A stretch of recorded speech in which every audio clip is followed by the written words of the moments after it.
Hey, hey, hey, what's going on, everybody? Welcome back. It is Whiskey Wednesday, and the Mets are playing the Brewers right now.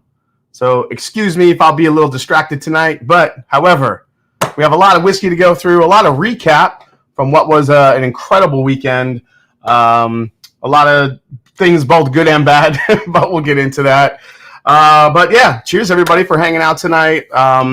Really great to see everybody coming off an incredible weekend at the Bardstown Blitz, getting to see a lot of you that were in the chat in person, meeting you and seeing you, some of you for the first time, and some of you seeing again.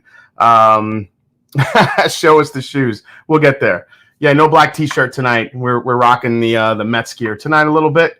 I think my camera's like, what is all this blue? What's happening? So yeah, we're rocking some Mets gear tonight. What is going on, everybody? Man, we have quite a lineup tonight. So tonight I originally planned to do a whole Four Roses LE blind tasting, but then you go to Kentucky, you find some new bottles, and then here we are. So a bunch of cool stuff, some new stuff we're going to try tonight. A couple brand new samples I just got in the mail, including King of Kentucky, Nathan Jurgensen, who's in the chat. He was kind enough to give me a sample of the OKI 15 year, which I think is similar to what we have in the Seelbach 15, which we will try again tonight. Also, we have the Old Granddad 16 year, which a lot of people are interested in hearing about. The Baker's High Rye, which I haven't even tasted yet.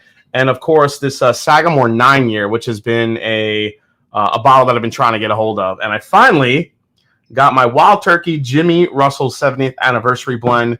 It's beautiful, and this is what we're going to try tonight. Probably going to kick it off right now with this bottle.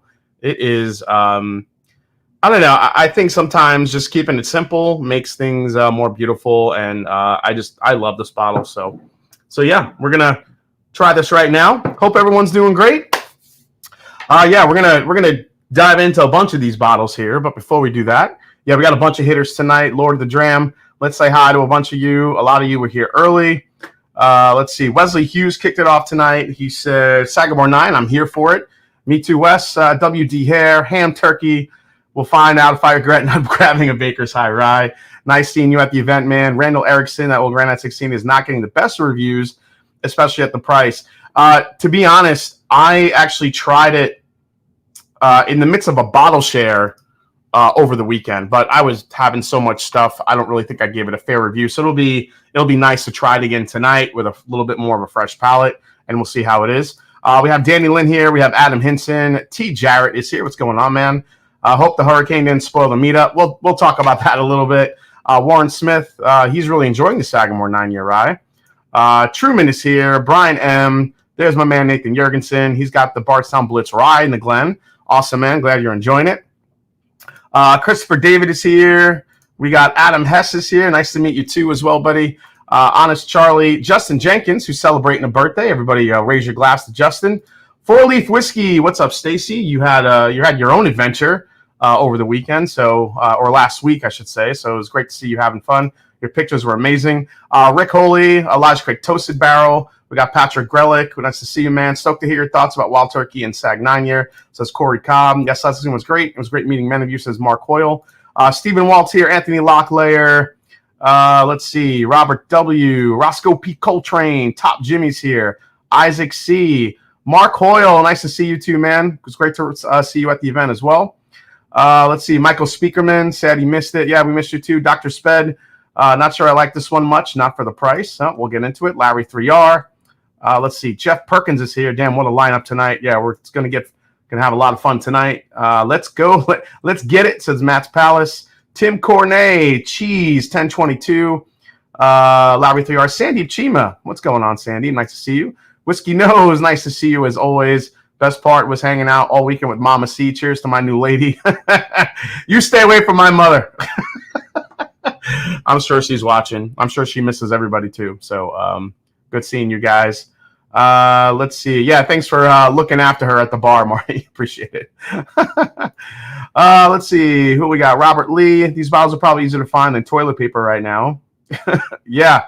Toilet paper is on the. I heard toilet paper is a little bit on the. Is hard to find. in some areas. Let's see. Bob Glass is here. Jerry D. Eric Sawyer, the defending, the 2 years ago Blend-A-Ganon champion. Nice to see you here, man. These Mets need to start giving up some runs. No, that's okay. It could stay right where it is right now. We'll see how it goes. Lord of the Dram is here. Jerry Erard is here. And just a bunch more people coming in. Matt's pals. The Padres look good, man. Padres look scary. So let's see here. Corey Cobb, Josh Fritz, Abe Rob, Robot Scott. There's a blast from the past. Nice to see you, man. Hope all is well. Nicholas is here. News About Whiskey is here, and a bunch of other people coming in. So we have our member for 12 months. Thanks for a great meetup and the friendship. Joey B, thanks for the meetup. Nice to see you there, and thanks for the re-up here on the channel. Guys, make sure you hit the like button. Let's get it up to over 250 likes tonight. If you haven't smashed that like button, please do. We got My Bourbon Journey, my brother from another mother. What's going on? Scotty. Big Vic the Rigger is here. Nice to see you, Big Vic. Big Vic was there. Have a funny story about Big Vic I'd like to tell you. You guys will probably get a good laugh at that one. At the time, it was funny, but now it's just sad. So we'll get into that too. Krista G, the better half of JG, is here. What's going on, Krista? It was great to see you guys as well. Hope you guys had a lot of fun. David Behrens, Mr. Mom, and Sagamore Distillery exclusive are usually fire, says News About Whiskey. And I'm going to just kind of scroll down here. Top Jimmy gifted the Mash and Drum memberships. Top Jimmy, you are a mensch. There's Paul P., also known as Scott Van Pelt. For those that I got to meet at the Blitz, it was awesome to finally meet all you. All right, let me catch up to the chat here. What was that? MW says, K. Luke Batch 10 was not good, bruh. Then we must have very different palates, man, because I love that. I think the 10 is awesome. So... let's see here. Let's see here. I thought you signed a disclaimer. Good hanging with you. Oh, Stu is here. Nice to see you, Stu, as well. All right. So, Jason R says, go Brewers. Astros just freed up my October for the first time in 7 years. Yeah, I can't believe the Astros got knocked out. That's pretty cool. Jesse says, what's up, brother? My first time on live. I've seen a couple of your reviews from Central Coast, California. Welcome in, Jesse. Thanks for hanging out tonight, man. All right, so let's get into the Wild Turkey 70th anniversary. I have a formal review of this bottle coming out, but I wanted to kind of taste it and kick it off tonight a little bit, just to John Vornick, too bad shipping takes an eternity. Yeah, that one that you guys saw me order that night hasn't even showed up yet. It literally just got boxed. So, yeah, we'll see. Black Bourbon Family says, let's go White Sox. Ooh, sorry, Jason and Brandy. That's tough. All right. So, if you guys don't know, the Wild Turkey 70th, Jimmy Russell 70th Anniversary Edition, this is a blend of 8-year and 9-year whiskey. 8-year and 9-year bourbon, proofed at 101. And if you ever talk to Jimmy Russell, this is his sweet spot. This is where he likes his bourbon age. This is where the proof he likes. I think he's been on record to say if he was still running the show and still mash distilling each and every day, if it was up to him, all he'd be making is 8-year-old 101 Wild Turkey. So this is him in a bottle. I know that sounds weird, but it is. So let's see here. All right, let's get into. Sorry, guys, I'm just looking at the game here. I have the game on, so you get live reactions. I think we have a leadoff double from the Brewers. Yeah, okay. You need to get the boys some Bourbon Hunters on with you. We'll have to do this at some point for sure. All right, let's get into this, guys. Cheers. Let me know what you're sipping in the chat, and we'll start telling a few stories from the weekend. So let's get into this here.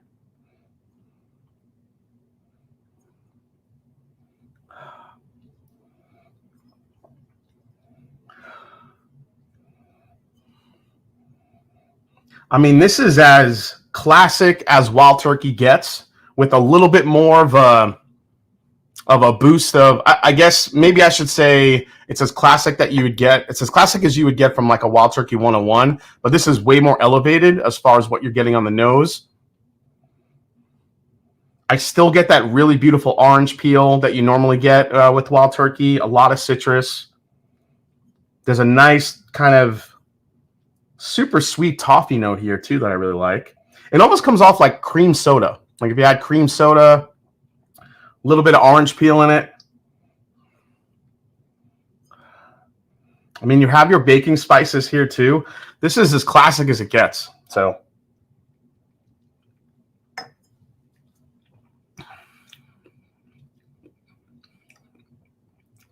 oh, okay. So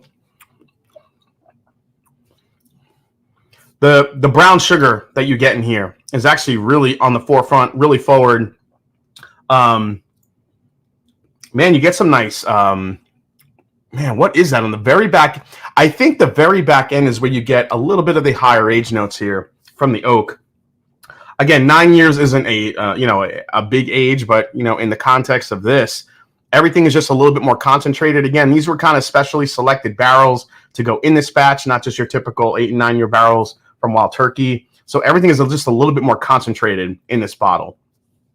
That's really good. This is exactly what you would think that Jimmy Russell would make and enjoy. I think that's the beauty of this bottle.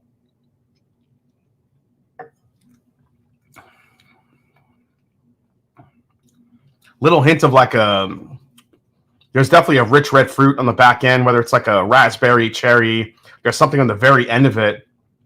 The slightest hint of like a leather note. There's a little bit of an age punch right on the back end of it. This is pretty delicious. And $50. $50. Now, I know a lot of people are throwing these on secondary right now, but I've said this before. This bottle is going to show up in all markets. There's a ton of these, apparently. So if you haven't gotten one yet, just hold fast. They should hit the market or hit your area, sooner than later. I don't know how fast they'll sell, but they made a ton of these. So we will see these probably sooner than later.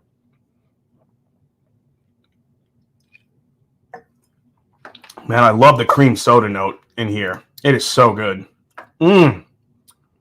How close is 70th to rare breed? This is less cinnamon heavy than I've had in the more typical rare breeds. This is a little bit more. It's just not it's not in your face as rare breed is. But I actually like this. Well, let me rephrase that. I haven't had one of the newer rare breeds that Rare Bird has been telling me to pick up because I kind of dislike the latest one I got, but he said try one of the newer ones that have come out. So I do have to pick that up. So and kind of compare it. But I think it does have that really nice spicy finish. It's the finish that I still wish 101 had now, because 101 to me now has gotten a little bit sweeter and softer. Do I have one right? Let's see. What's this? Yeah, here's a Wild Turkey 101 that I just have, and I'll do a quick compare. Matt, thoughts on that over the diamond? Over the diamond, anyone? What are you talking about, Lord of the Dre? I don't know what that is. 42 in my area, selling fast. Oh, very cool. If I like the beam profile, is Booker's really that good, or is it just a bag of peanuts from Logan's Roadhouse? Says Marky. It really depends on the Bookers, Logan. Some Bookers are really peanut forward, and some are a little bit more delicate, a little bit more sweet. The ones that are that mix of peanut and rich fruit are the ones that you want to find, but they just don't come out very often. Like it just tastes like peanut butter and jelly on the palate. With a lot of brown sugar. That's what I think was the beauty of country ham, why people love that batch so much. So it really depends. All right, let's see. So real quick, guys, quick story here so Bardstown Blitz was an unbelievable success. Everybody that came, everybody that showed up. And what was crazy is that we kind of did this all in the middle of a hurricane. We didn't get the brunt of it, of course. Kentucky. So Friday, which was the main event, which is when basically all the weather hit Kentucky. There was a lot of rain. It was more wind than rain than anything. The wind was pretty destructive in some areas. However, obviously we didn't get it nearly as bad as what Florida and the Carolinas went through. So raise a glass to everybody. Hope everybody is safe. You know, I still think people are without power. So, you know, prayers out to all of you that are still struggling kind of in the aftermath after that hurricane. But some people, you know, some people had to cancel because they couldn't get out from where they were to get to Bardstown because of the hurricane. And unfortunately, you know, we were getting kind of nervous because we were like, oh man, what's this going to do? Or the wind became a factor because we thought it was going to cut power to maybe Bardstown, Bourbon Company, and, you know, some of the surrounding areas. So that was really our biggest worry. It wasn't like we were getting a ton of rain. There wasn't really any flooding, but the wind, you know, wind can do some damage. So that's what we were kind of worried about. Fortunately, the wind started kind of dying down as it got later in the night. And we had our event at Bardstown Bourbon Company, an incredible time, great food. Steve Nally, Master Distiller, was there, which I did not know he was going to be leading the tours for everybody, at least the distillery tours, not the origin tours. So it was incredible. So we had a great time. Then we had just a ridiculous bottle share that night following the event. Just bottles everywhere, stuff I didn't think I'd ever try, stuff that still blew my mind, new releases, old releases. It was ridiculous. But obviously the beauty was getting to meet a lot of you out there that watch, a lot of my patrons, a lot of viewers, and it was just one of the best weekends. I think, you know, aside from the weather, even though the weather got a little bit better the next day, we went to Bardstown. It was the Bardstown Blitz. We were shuttling people back and forth to the hotel, and people can kind of experience the actual small town of Bardstown, bounce around, go to some different bars, hang out. We had a great experience at Liam Ash, the Cocktail Emporium. I highly recommend visiting there if you're ever in Bardstown. It's right around the corner from the Blind Pig. So definitely go check that out. We had a great time with Will. Foregate was there. Bill and Bob from Foregate was sharing some pours with everybody of their Kelvin collab. It was really good. So, yeah, it was pretty crazy. So, let's see. How does that Wild Turkey 101 7, 8 year compare to the ones that have been overseas exclusives? That's a good question. I could probably grab the 12 year and see where that goes. But yeah. Mama C and Whiskey Nose own Bardstown all day. I forgot to get my bottle signed by my Bourbon Journey and the Mash and Drum, says the Bourbon Jerk. Yeah, Steve Nally is the man. Yeah, such a cool. Oh yeah, what's up, David? Nice to see you, man. All right, let's try the regular 101.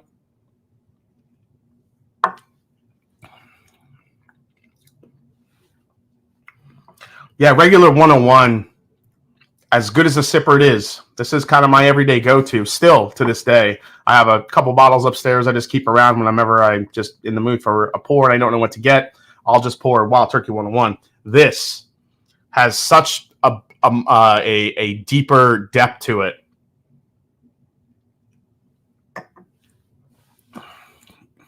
Yeah. Everything is elevated. It's richer. It's sweeter.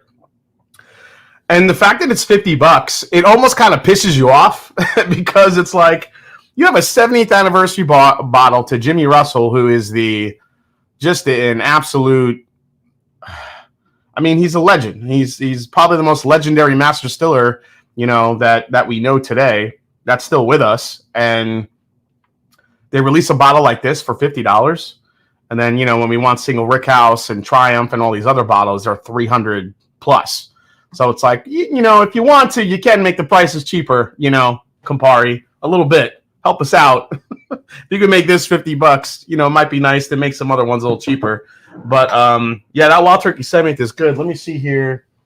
I'll have to take my sneaker down. I'll grab the 12 year here. Woo. Let's do a quick comparison to the 12 year.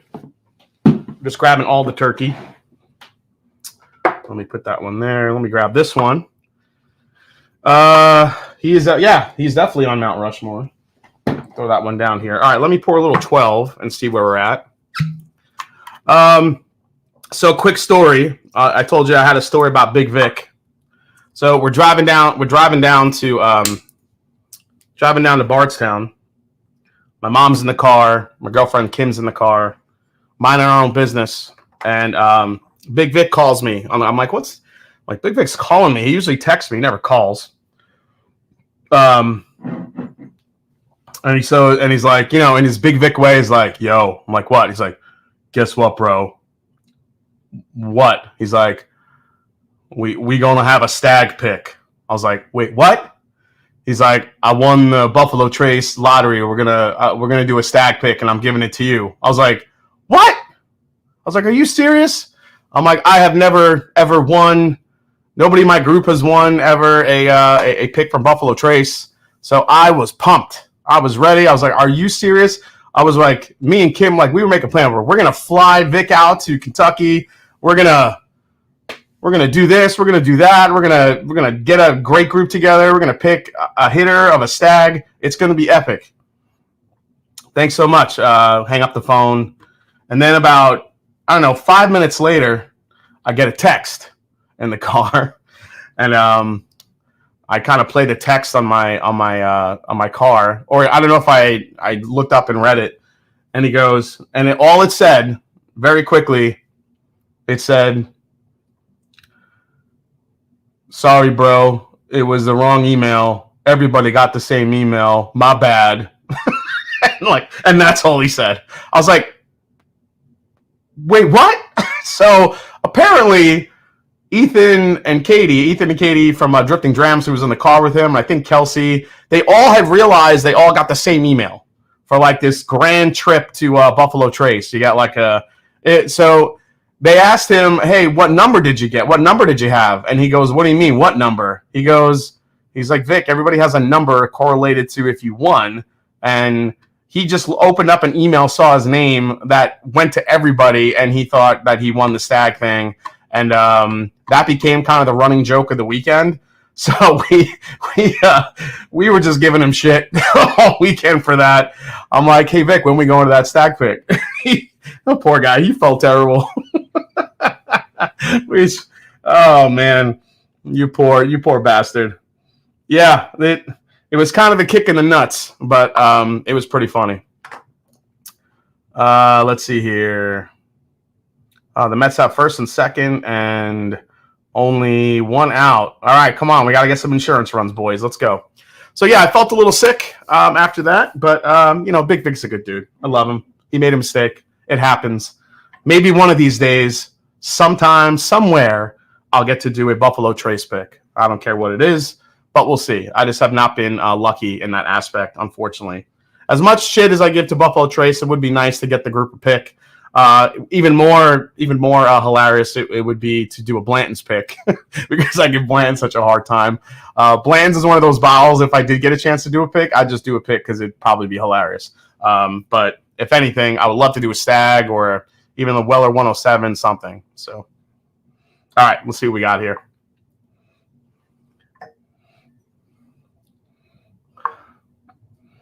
Wow, so Jimmy's 70th, let me bring this back in here.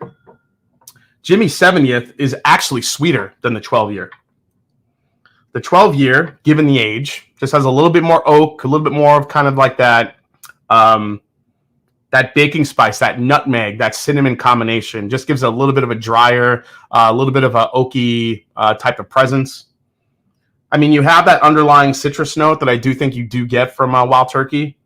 However, second and third with 2 outs. Okay, yeah, all right. Yeah, I kind of have it up here in the corner, and I'm just trying not to watch too closely. So on the nose, the 70th actually comes off sweeter. Now, whether you guys like that or not, that's up to you. We have 459 in the chat, guys. Everybody, thanks so much for hanging out. Please hit that like button below. Really appreciate it. Definitely helps the channel as I still keep chasing 100,000 subscribers. It doesn't look like I'm going to hit it by the end of 2024, guys. But for those of you that did help me try to get there, it was a valiant effort, and I really appreciate it. So we'll keep going. Maybe we'll hit it. I'm sure we'll hit it at some point in 2025. But I haven't lost hope yet. We'll get there. So, all right. Let's try the 12-year.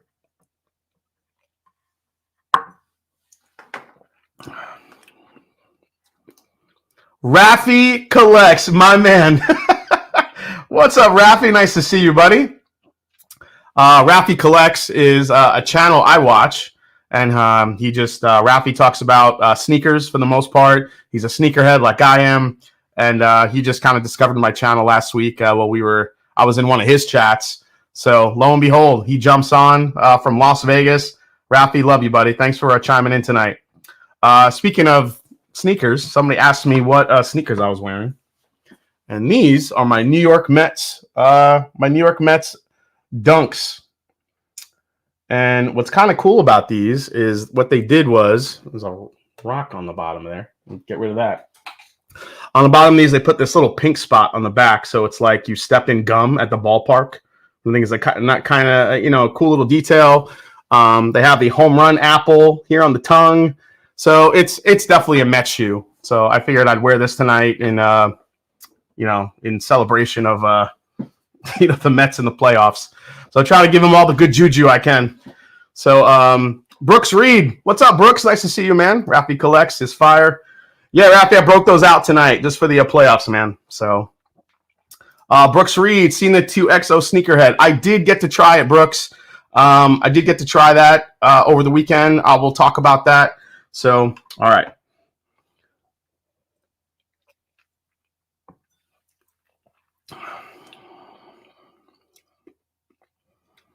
Yeah, spicy, sweet. The 12-year has the age. I mean, it's undeniable. You can just kind of, you can, especially on the palate, little leather, little tobacco, especially on the back of the palate of this one.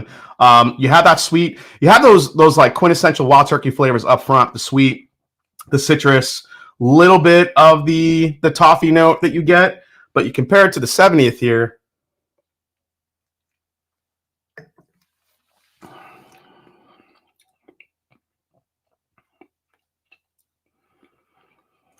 You know, the 70th is actually not far off. I think the 70th has the depth close to the 12-year, but the 12-year, what the 12-year has, the 70th doesn't have, is going to be that oak presence and that finish that it's got on the back end.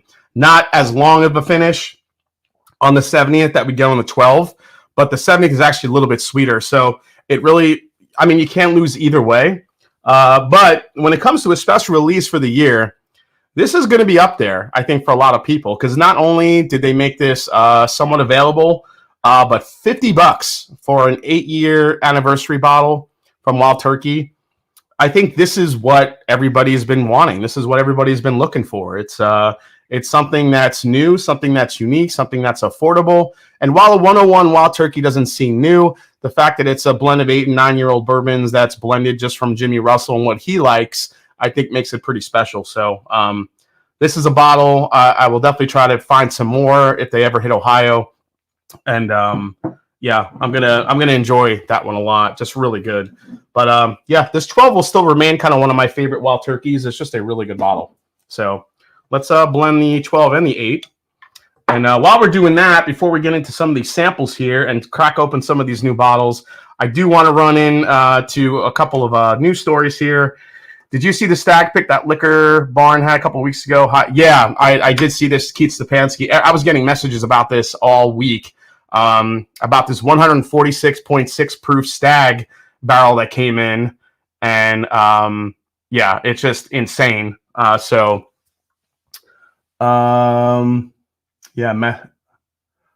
no, that's the wrong game I'm looking at. It's still 3-2. Jesus. Oh, my God. Okay. Yeah, so I don't know if anybody got a chance to grab that one, but holy crap. So there's 3 anniversary Wild Turkey bottles available down the street for $65. I should go snag them. Adam, if you love Wild Turkey, I think you really enjoy them, man. I think they're good. I would buy 3 of them for $65 each. Yeah, proof chasing is so weird to me. What was your fave pour this weekend? Kelsey Dime. I didn't get my bottle yet, but I did try it over the weekend, Kenneth. We'll talk about it here quickly.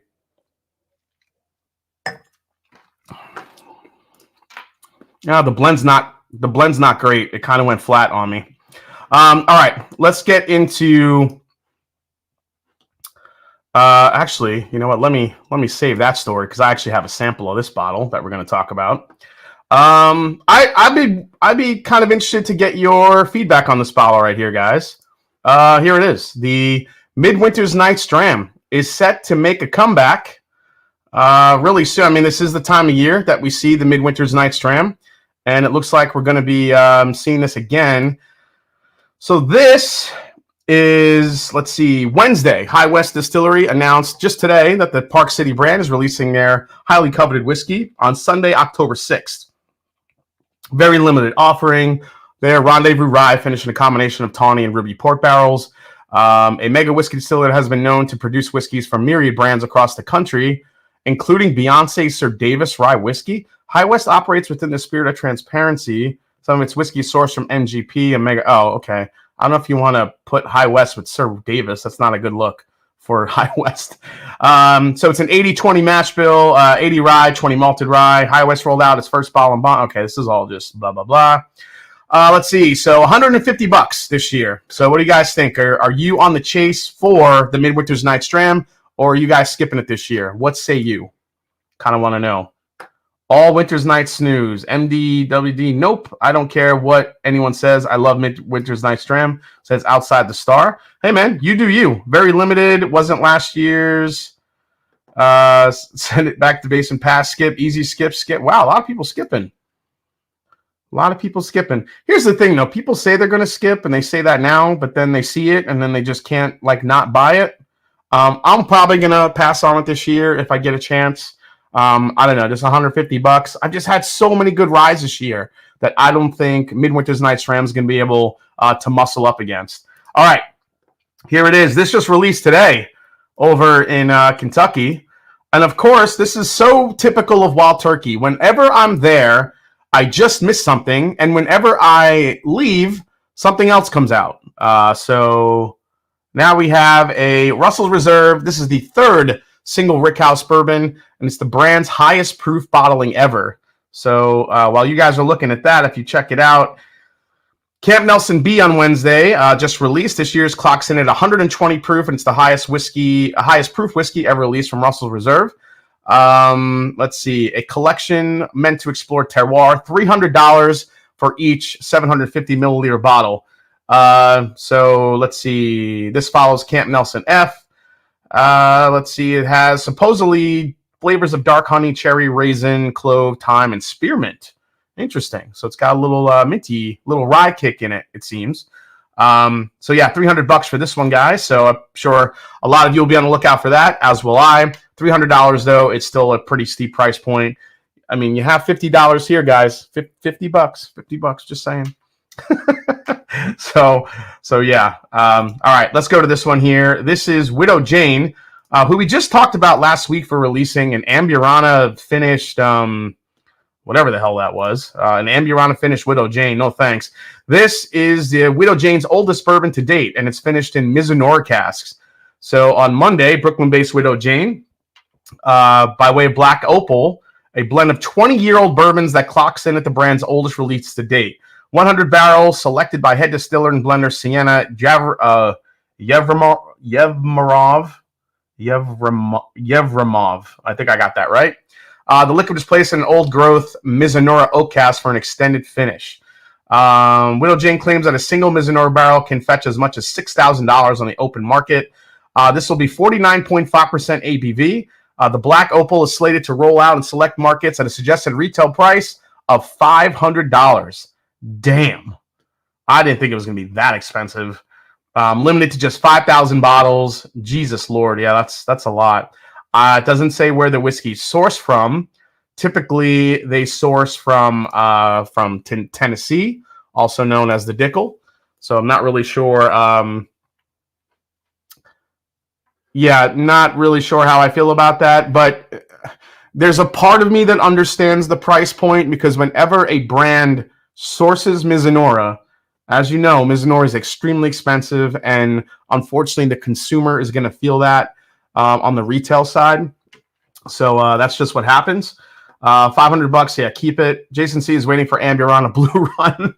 JG, yeah, no thanks. All these LEs are way overpriced. Yeah, that's going to sit. That stuff's going to sit. No one's buying that bottle. I'm sorry to Widow Jane, but no one is buying a Mizunora from Widow Jane for $500. It ain't happening. Unless people just have money they don't know what to do with. It's just way too much money for a bottle like that. All right, let's get into... these are cool. So we talked about these when I did my little visit over at MGP, talking to Penelope. These bottles look really nice. So Penelope looks like they're going to be bringing out and kind of been mentioning this. This is their exclusive bottlings with decade-old statements, age statements, and mash bills. These are the Private Selects and Founders Reserve single barrels. The 2024 Estate Collection, it's called. Built out in 3 releases containing a total of 8 bottlings. The variety intends to explore nuances of age statements, mash bills, and ABV content that have made the New Jersey-based bottler a household name. Let's see here. The Founders Reserve is the highest age statement, 11 years in new charred American oak barrels, sourced from Ross and Squibb. The blend is made up of 24 barrels of experimental whiskey with a mash bill of 95% wheat and 5% barley. So a 95% wheater in that blend. That's pretty cool. I think people are going to be into that. Drinkers can pick from one of the 5 lots bottled between 107.6 proof and 118.4 proof. No matter the ABV, Penelope says to expect aromas of caramelized sugar, vanilla bean alongside of maple buttercream, pepper, and toffee. Suggested retail price for these, $200. Now, the Penelope Private Selects is a blend of 9-year straight bourbon, gathered from 2 different states. If we had to guess, probably Kentucky and Indiana. 101.2 proof, mash bill of 74 corn, 20 rye, 5% malted barley, and 1% wheat. So it stays with their 4-grain mash bill. Those will be $80, $79.99. Then you have the Penelope single barrel, sourced from 10-year barrels. The duo bottlings each delivers a different mash bill. Single barrel 21% is made up of 75, 21, and 4%. 75 corn, 21% rye, 4% malted barley. That will be $90. The other one is those in search of something spicier might opt for single barrel 36%, available at $90. 60% corn, 36% rye, and 4% malted barley. So there you go. It's a lot to kind of take in and remember, but that's what's coming out from Penelope. I think they're going to be putting out some cool stuff. So let me talk about this bottle a little bit. And Rafi, if you're still watching, you might want to grab a bottle of this one, buddy. This is the Sneakerhead. The 2XO Sneakerhead release brought to you by Dixon Dedman. This one has just dropped in a lot of different markets, including online. Dixon Dedman wants you to know he's a sneakerhead with his new bourbon. This is the suggested retail price of $100. Features 2 mash bills, a high rye 35% bourbon mash bill, and a moderate rye 18% bourbon mash bill. Rested in new charred oak barrels, toasted to number 3 and number 4 char, rested 9 to 12 months. The Sneakerhead blend is a tribute to my passion for sneaker culture and the collectibles that speak to individuality and personal style, said Dixon Dedman. I go back and forth with Dixon on Instagram all the time, and we talk about sneakers. And as soon as I get my bottle, I'll post a cool picture of some of the shoes I have with that bottle. So I got to try it over the weekend. It's a solid release. I don't think it's a world beater, but I thought it was one of the better 2XOs I've had. It was a little bit richer. It did have a couple of youthful notes there on the back end of it. I'm not sure if it was a fresh crack, but I need to kind of dive into it more. But either way, I'm getting that bottle, good or bad, just because I'm a sneakerhead and I can appreciate that bottle. So I kind of dig it. So let's see what else. All right. And let's get into this one, which is what a lot of you guys want me to talk about here tonight. And we're about to get into it. So just over the weekend, while we were in Kentucky, Jim Beam released the Old Granddad 16-year. Now, this is a bottle that showed up on the interwebs, or I should say the TTB a while back. Old Granddad 16-year bourbon is hitting the shelves soon. They just released this at the distillery. Was able to go grab one early Friday morning. It's dropping at, let's see. Yeah, it already dropped. Let's see here. Beam shared the bourbon was aged a minimum amount of 16 years. It was inspired by Old Granddad bourbon releases of yesteryear. The bourbon features a high rye mash bill and features a distinctively classic OGD flavor and body. Now, what's interesting is that the typical OGD is, usually only aged for about 4 years. So this is considered a much older whiskey compared to what we normally see on the shelves. And the MSRP for this one It's pricey. It's about $200 for this bottle. So, and with that said, we're gonna crack it now. What's happening in the game here? It's 3-2. It's the top of the 7th. The Mets have 2 outs. Oh God, this is too close. I can't even watch. All right, let's get into it, guys. Well, first, let's go to the bottle cam. Here's the bottle cam, guys. Old Granddad, 16-year. It's a beautiful bottle. I do like the look of it.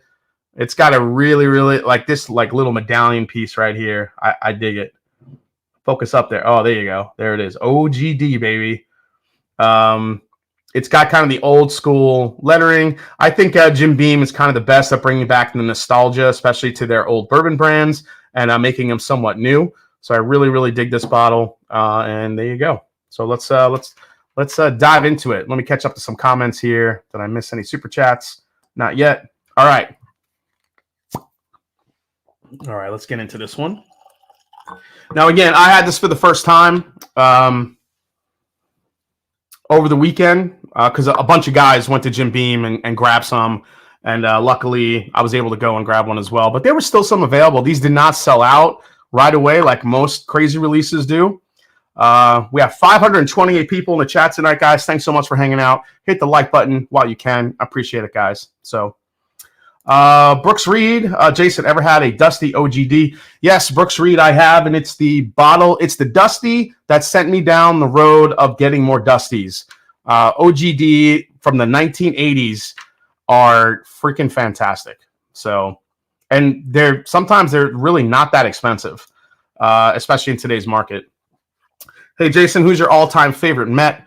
Darryl Strawberry is my all-time favorite Met. He was my number 2 is probably Piazza. So probably Strawberry, Piazza, and yeah, Strawberry, Piazza. I love Piazza. Love Gooden, Keith Hernandez, yeah, all those guys. But, through the years, kind of the more modern Mets, I think Piazza is one of my. Lindor is kind of climbing up the list. He's just been incredible this year. So I had a Dusty OGD and it legit tasted like rum. Yep. Gooden was my favorite as a kid. So you like all the food Mets. Yes, all the food Mets I do like. That's funny. Stephen Walt Rabbit Hole. Yeah. Oh yeah, David Wright. How can I forget David Wright? My God, David Wright was a huge favorite of mine. I got to meet him a couple times in New York, being so close to Shea Stadium or Citi Field once it kind of reopened at Citi Field. So, all right, let's get into the Old Granddad 16 here, guys.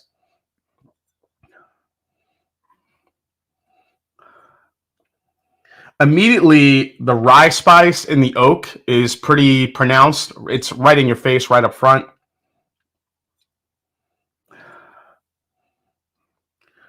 Old Granddad always gives me citrus vibes, and I'm not getting a whole lot of that here. I'm getting a lot of oak and a little hint of kind of a milk chocolate note. Almost kind of like a malted, like a milk ball, almost like a Whopper type of note that I'm getting here. Kind of combine that with the oak, but it's not overly sweet though. Again, the oak is there. I think that underlying citrus note is there as well. That chocolate. I mean, your typical vanillas is here. Your vanillas, your caramels. I mean, that's present, but it's almost a little bit floral as well. I think that high rye mash bill actually comes through with a little bit of a floral component.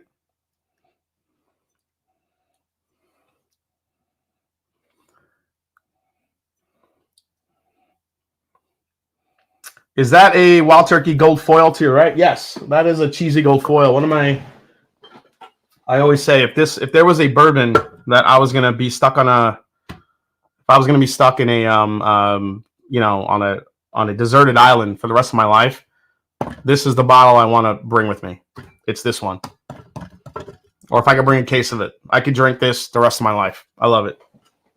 And that's an 89. That's an 89 bottling. So.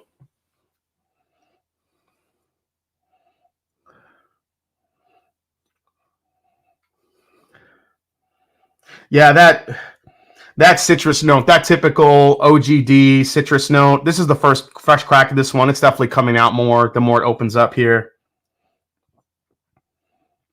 Yeah, I mean, it's kind of what you would expect with the OGD. You know, a lot of orange, a little hint of kind of a milk chocolate, a lot of oak, and some floral spice to it. It's not the most overly complex nose I've had, especially when it comes to and a whiskey that's, you know, of this age. Yeah, I have some Hardin's Creeks. We'll throw this against, but I may not have to because I don't know. We'll see. All right, guys. Cheers. Thanks for hanging out tonight. 568 in the chat. Thank you guys for hanging out tonight. Good to be back. Let's go Mets.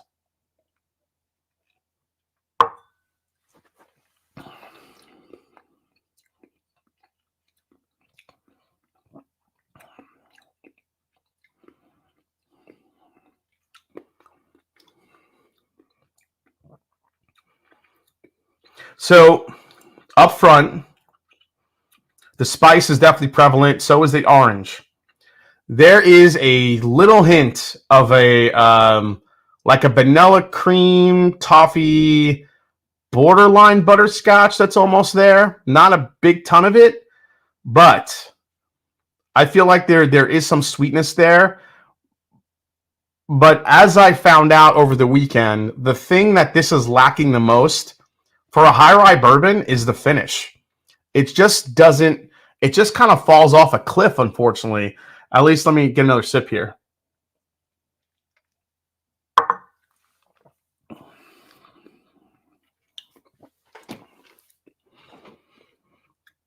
Yeah, tons of oak. The orange peel in this is almost like you threw it on a barbecue. It's almost like charred orange peel. I feel like it's less sweet. It's more of like the white, like the pith in the orange peel. It's not like the super sweet orange peel. You also get a little bit, again, that little hint of sweetness that comes out, but it's such a quick hit of sweet. And then just kind of the oak takes over. And the finish, again, the finish just kind of falls flat for me. It's a little drying on the back end. I think you get a little bit of that oak. That 16-year oak presence is definitely there, but it just doesn't. Again, guys, yeah, I forgot to mention. Thank you, William Wiley. This is only 100 proof. Only 100 proof. So I think the proof.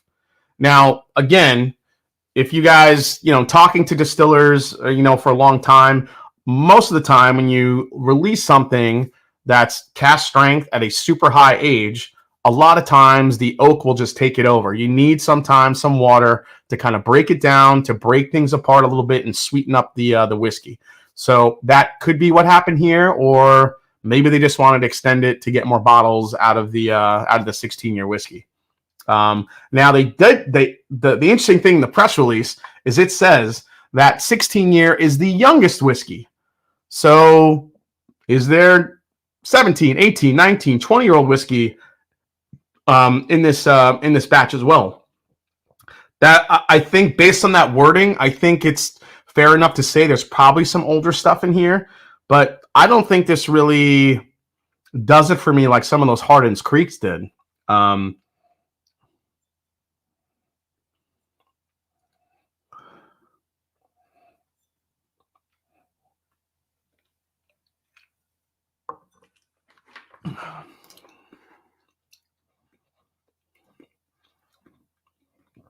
I mean, I understand that this needs to. Yeah, the finish just kills it for me. The lack of finish kind of kills it for me. Yeah, for $200, I don't like it at 200. I bought it for 200. This to me is a. Now you have to respect the age statement. 16 years is a long time, and if there's older whiskey in the blend, you gotta think Jim Beam paid a lot of taxes on those barrels. So we're gonna get that on the consumer side a little bit too. So $200 for this. It kind of has a late spice that lingers a little bit, but other than that, it's not. I don't know. It's definitely missing some layers of flavor that I think I wanted from this. But I think that's what you get in this mash bill from Jim Beam. I mean, you got to remember, when it comes to their high rye whiskey, what is it? It's OGD, it's Basil Hayden. It's not really known to have a super rich kind of flavor profile. Like no one's ever talked about that mash bill. Been like the best bourbons that Jim Beam makes is with that high rye mash bill. So from a budgetary standpoint, I think regular old Granddad 114 is kind of fine and dandy. I think there's more sweetness there to be found than with here at a higher age. I think that floral component and some of that other stuff just takes over, unfortunately. Yeah. It just kind of falls off, man. I wish it had a longer finish. I wish it had a little bit more sweetness to balance out the oak, but right now it's just not doing it. Yeah, unfortunate. If I wanted to buy this bottle on my own, I'd probably be willing to pay 70 to 80 for this bottle. And only because it's we're looking at a 16-year-old product with maybe some older stuff in it. So I think 70 to 80, given the experience, is what I would want to pay for it. Unfortunately, this is a $200 bottle. This was one of those bottles I really thought was going to be an absolute hitter this year. People were waiting for it, and unfortunately, it just doesn't live up to the expectations. So there you go. You guys will see a full review of that one too once it opens up a little bit more, get a few more pours in it, give it a fair review. But this is just my first impressions tonight. Basil Hayden, 18-year, 80 proof.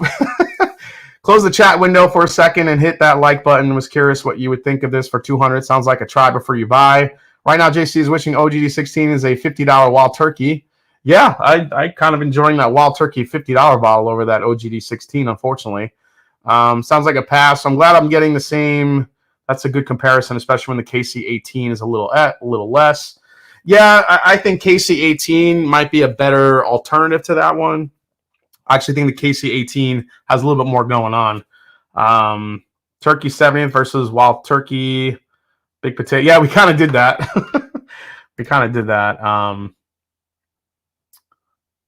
Let's see here. And the Mets are out of it and going to the 8th inning. Oh, my God. I can't. Okay. Hardin's Creek 211 had 17.5-year-old age in it. KC 18 doesn't have a really big finish either. I think the Hardin's Creeks just put it to shame, man. Do I have a Hardin's Creek handy somewhere? I just said handy and Hardin's Creek in the same sentence. I don't know if that's good or bad.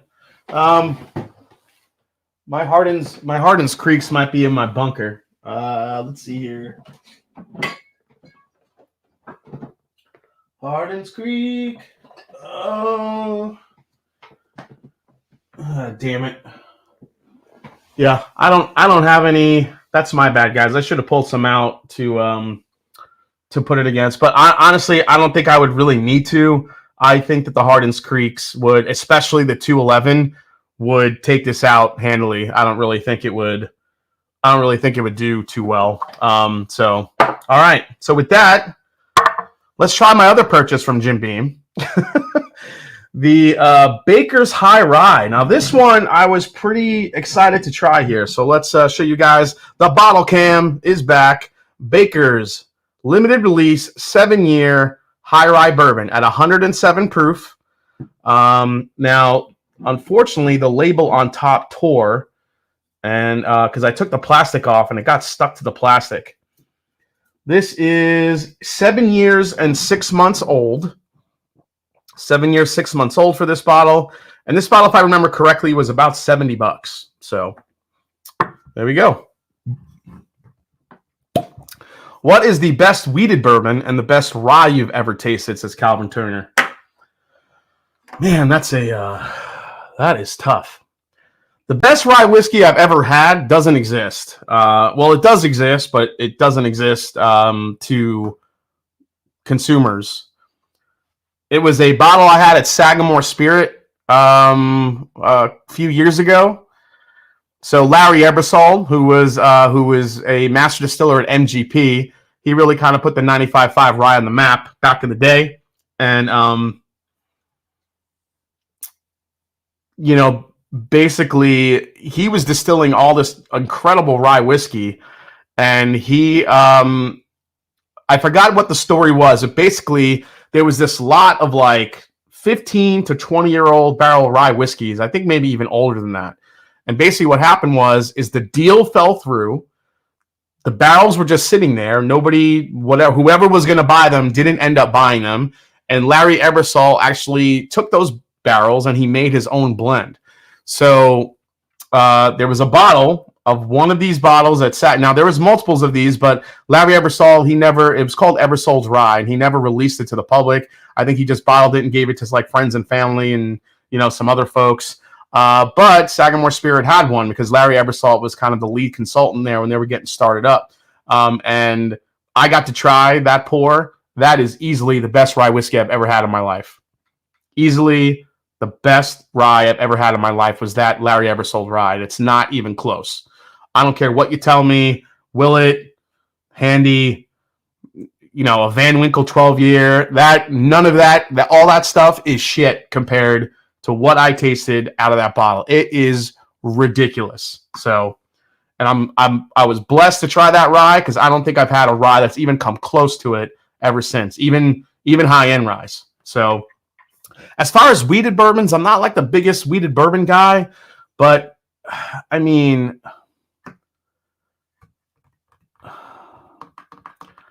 I know it's kind of a cop-out, but I guess William LaRue Weller a bit. Some of the older Maker's Mark bottles that I've had were really good.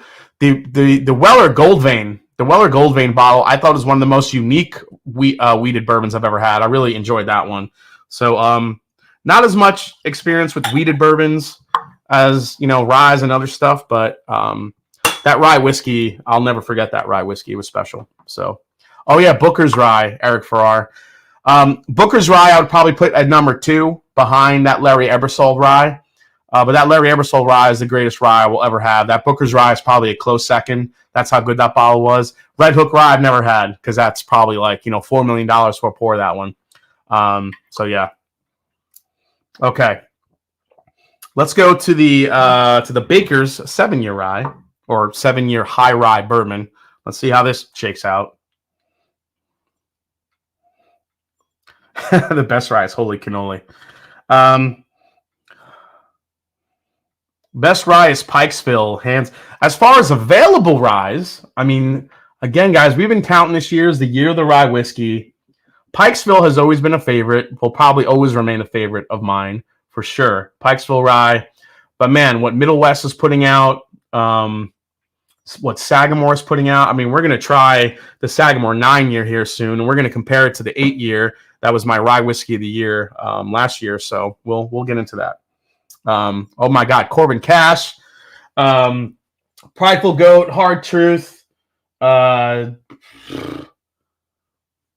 Jack Daniels. What Jack Daniels is doing with rye whiskeys, holy shit! Peerless is making incredible ryes. I don't even know where else to go. But look at all the special edition rye whiskeys that came out. Just crazy shit. Mero 40K, thanks for gifting 20 memberships. Appreciate you, man. Driftless Rye for sure. Keith Stepanski, Evernorth Rye. Yeah, I actually really enjoy the Evernorth Ryes. I love what they're doing with their Evernorth Rye. Nathan Jurgensen says Sir Davis, so he's obviously drunk.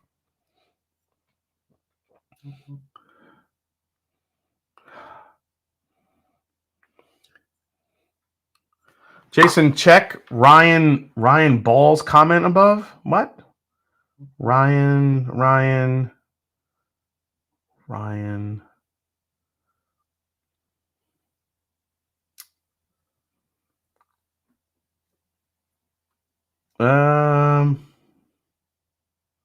I'm trying to find that one. Eric Jones, Aaron Clary. Sorry, I don't see a thing from Ryan here. Sorry if I missed it. He might need to put it back in there. I don't see it in there. So, all right.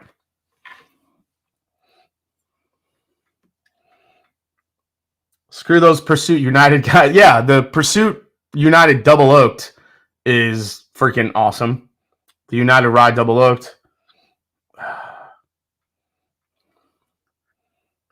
Ryan Ball, Ryan. Hey, what's up, Jason? This is Ryan from the Metalhead Whiskey Snobs YouTube channel. We met at the Beam Distillery for the OGDs. I messaged your Instagram about your UB. Oh, what's up, Sladvan? Yeah, we did run into you Did run into you guys, Metalhead Whiskey Snobs.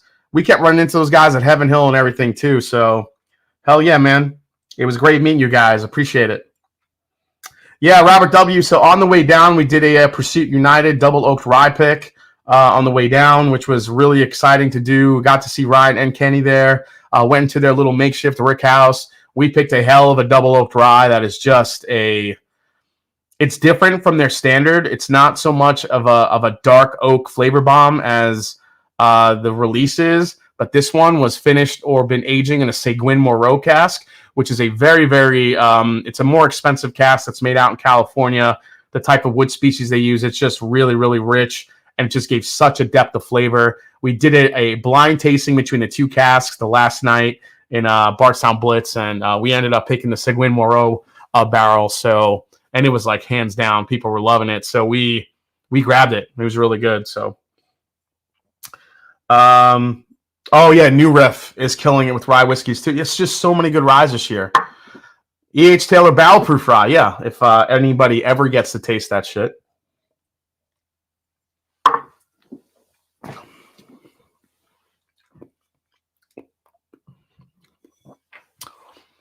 Holy apples. This one came through with straight apple. Apples galore. That is so good. It's caramel apple in a glass with some spice to it. Doesn't have a lot of depth to it. It's pretty quick, when it comes to the whole experience. But man, the apple punch I just got in here is pretty crazy.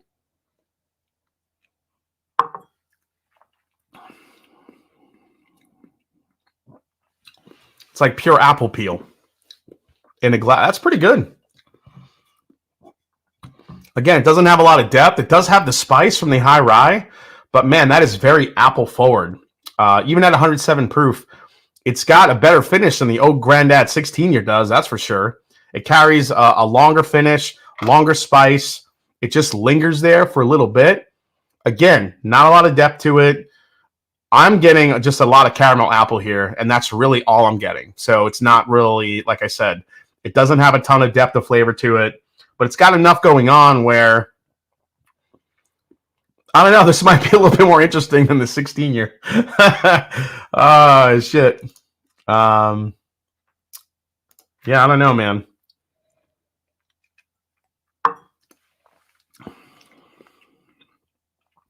It's got more sweetness.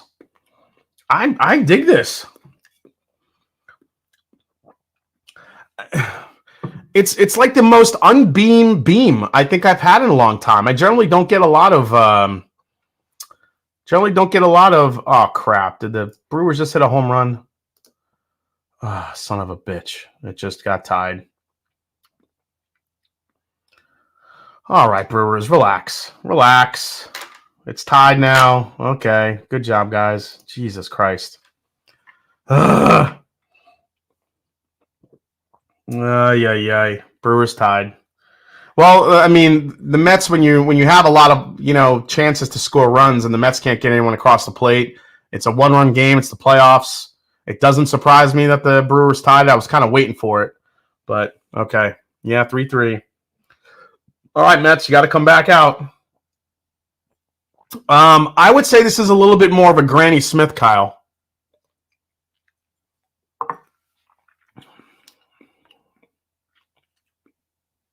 Yeah. A little bit more of a Granny Smith. It's a little bit more of a tart apple. Spice.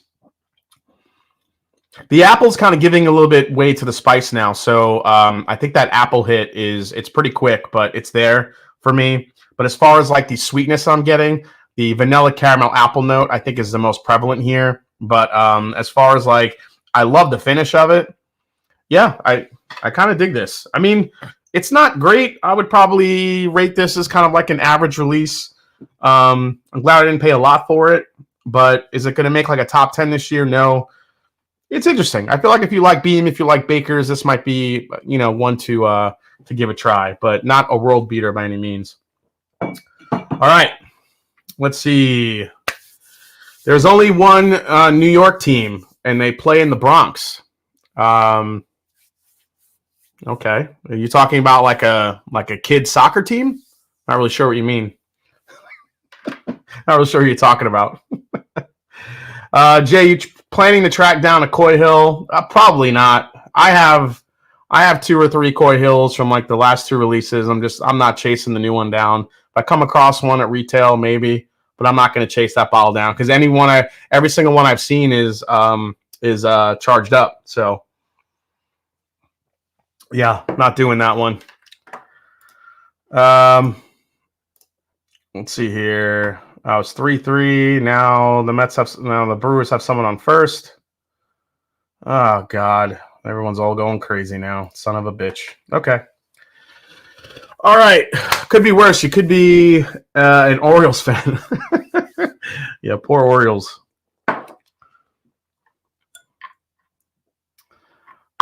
I received the K-Luke 10 and the M&J today. The K-Luke is good. NBC is on another level. Yeah, Kraken. The NBC is going to be on another level, dude. The M&J NBC is ridiculous. So, all right. What was I tasting next?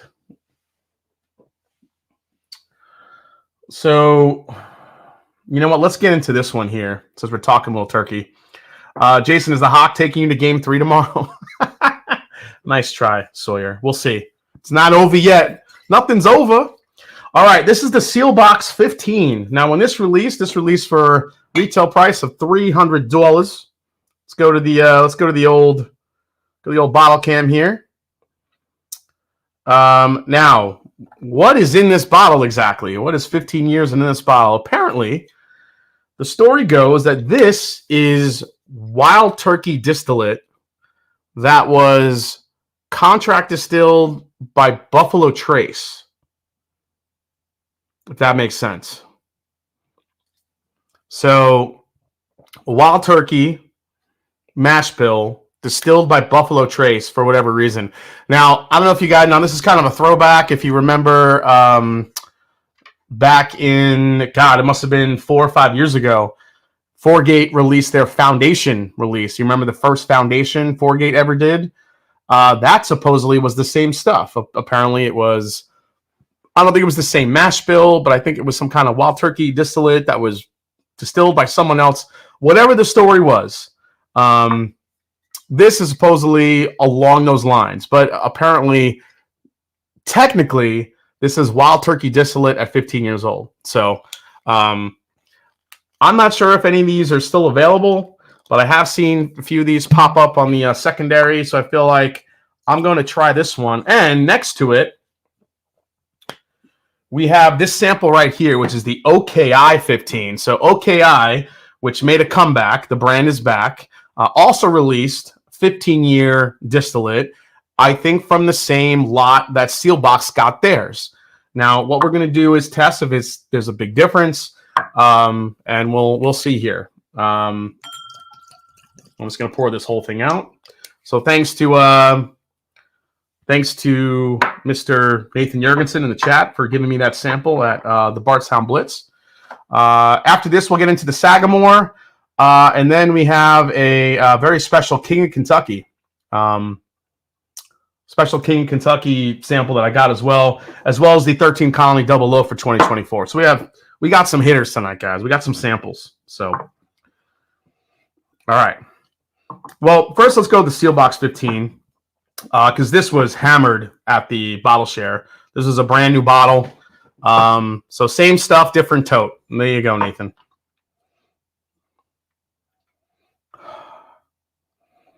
This is really, really sweet on the nose. It has really opened up.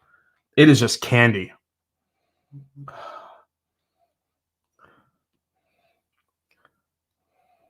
This is like liquid cherry syrup.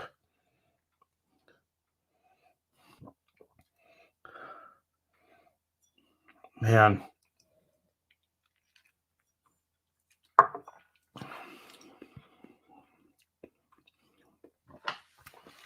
So I don't remember getting this note when I tried it. I'm getting grape. I'm getting grape in the Seelbach 15.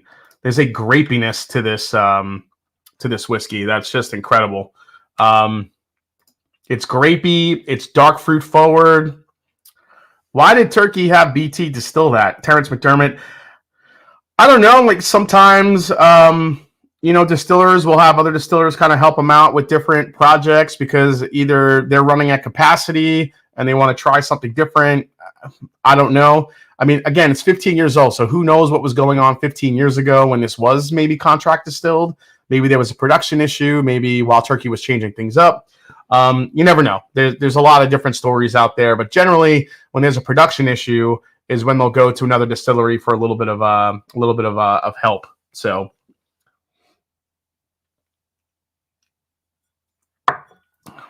565 people in the chat, guys. Please hit the like button while you're hanging out. I really appreciate it, guys. Thanks so much for chiming in tonight.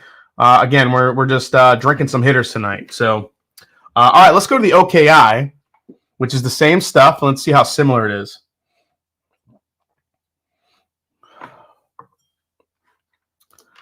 What's happening? Is it another home run? Oh, for fuck's sake.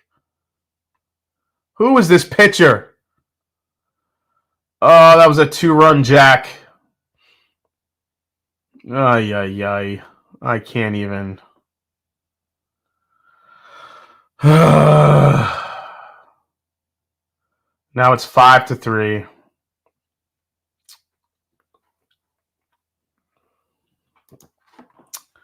All right. Looks like, I don't know, the Mets have a knack for coming back, but they're not really hitting well tonight. So let's see. Yeah, the Mets got no hitters. Not a good inning. Not a good inning for the Mets at all. Shit. All right, let's try these OKI. Pretty similar on the nose here. I actually think the Seelbach is sweeter. The Seelbach one is just so insanely sweet. I mean, this is just sugar, candy, grape soda, grape fun dip. That's right. I said fun dip. The OKI is right along the same lines, but again, I'm not sure how long this one has been open, but yeah.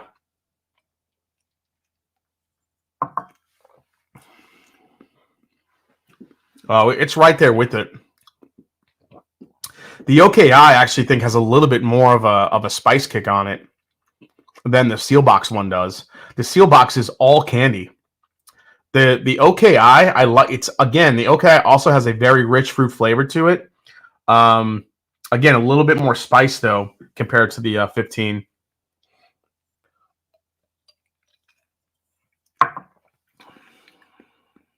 Yeah, it's darker too. So, same mash bill, different totes, but we're talking about the same distillate that went to two different, sourcers. The Seelbach is straight candy, grape soda, a lot of fruit, cinnamon, but not, it doesn't really have the oak presence for a 15-year whiskey that you would expect because it's so incredibly sweet. The OKI, I think, has what the Seelbach has with a little bit more of an oak presence on it.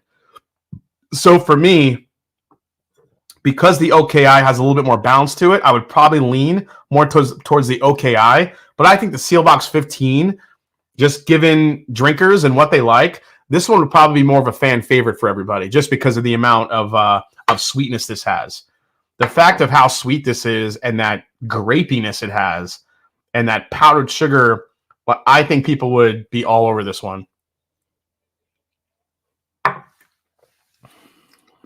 Oh my gosh. It is like drinking a friggin' juice box.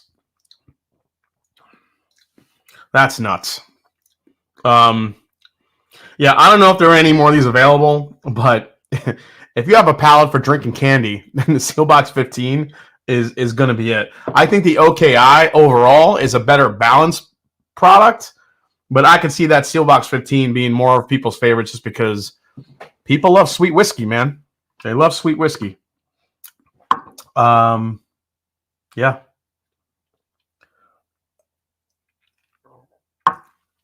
Oh, it's all sold out, Blake? Yeah. This was made when they were switching stills. FYI says, oh, so that makes sense. I was gonna say that, Nathan, but I couldn't remember if that was the exact year. So when Wild Turkey was switching stills, I feel like that would have been a great excuse to have other folks to help them with distillate. So that makes a lot of sense. Yeah. I'm just gonna blend those together because why not? My Berger, it was a great pour, man, but it is all gone. It's all sold out, unfortunately. But I did want to just talk about it a little bit. A lot of people were asking me about that bottle because they knew I got one. I'm not sure if have you had Doc Swinson's 15 sipping the Exploratory 7? That thing is fantastic. Can't say I've had that one. I unfortunately don't see a lot of Doc Swinson's in my area. Oh, it's the top of the ninth now. Man, if this goes to a third game tomorrow, this is going to be nuts. I see a lot of Go Phillies. Looks like Lindor just popped out to the catcher. Okay, one and done. All right, I'm going to turn this off now because I'm going to just throw up. I don't like seeing other teams celebrate. All right.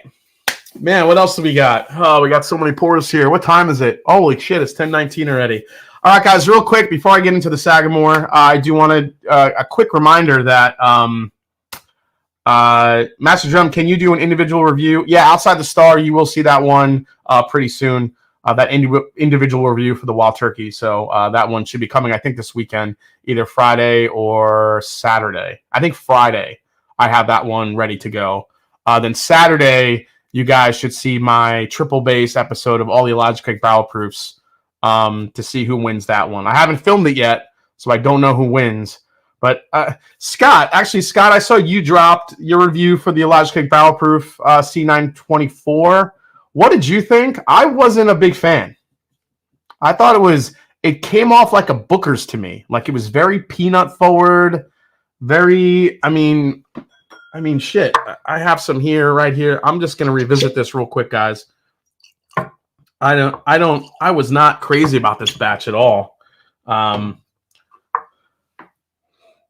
Special live stream tomorrow if the Mets clinch.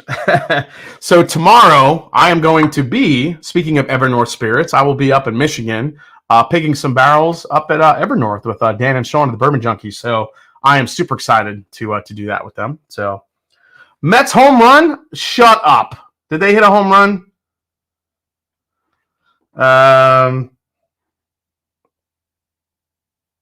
Drums and Drams said it was good. Yeah, I don't agree. I do not agree. I don't think this is good at all. I think it's okay. I don't think it's great.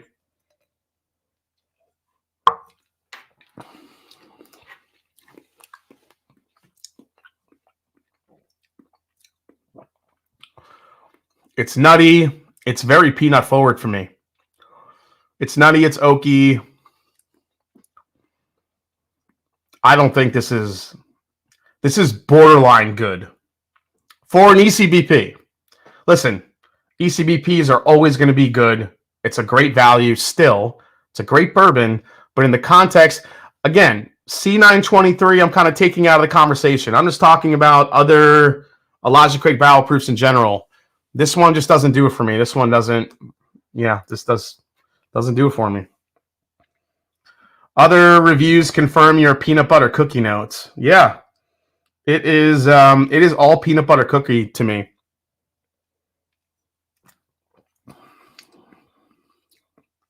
This tastes like a fucking Booker's. It's Booker's. It's a sweeter Booker's bourbon to me. That Illogic Barrel Proof. It's not bad. It's solid, but that is not what I want in Illogic Barrel Proof. I want the depth. I want the rich fruit. I want the oak. I want the spice, and that just doesn't do it for me. So, okay, Brewers did win. All right. Yeah, I must have gotten the crappy laser coat again, unfortunately. Yep. I always get the wrong laser coats. Well, that bottle, to tell you guys the truth, and I'm always transparent, this bottle was sent to me by Heaven Hill. I'm on their mailing list now, and they sent me this bottle. Apparently, I didn't know they sent full bottles of Illogic Barrel Proof, and also Larceny Barrel Proof I just got. They sent me that one. I haven't opened that one yet. But they got me a full bottle, so you know. But I don't care who's sending me what. I'm going to give you honest reviews. That just doesn't do it for me. It's okay. Is it the best ECBP this year? Says the Bourbon Jerk. My leader in the clubhouse, I think, is still the B524. Just going off of memory, A124 to me was very spice driven. I liked it. I think I like it better than the C. But I think B had the best of both worlds. I think it had the sweetness and the spice.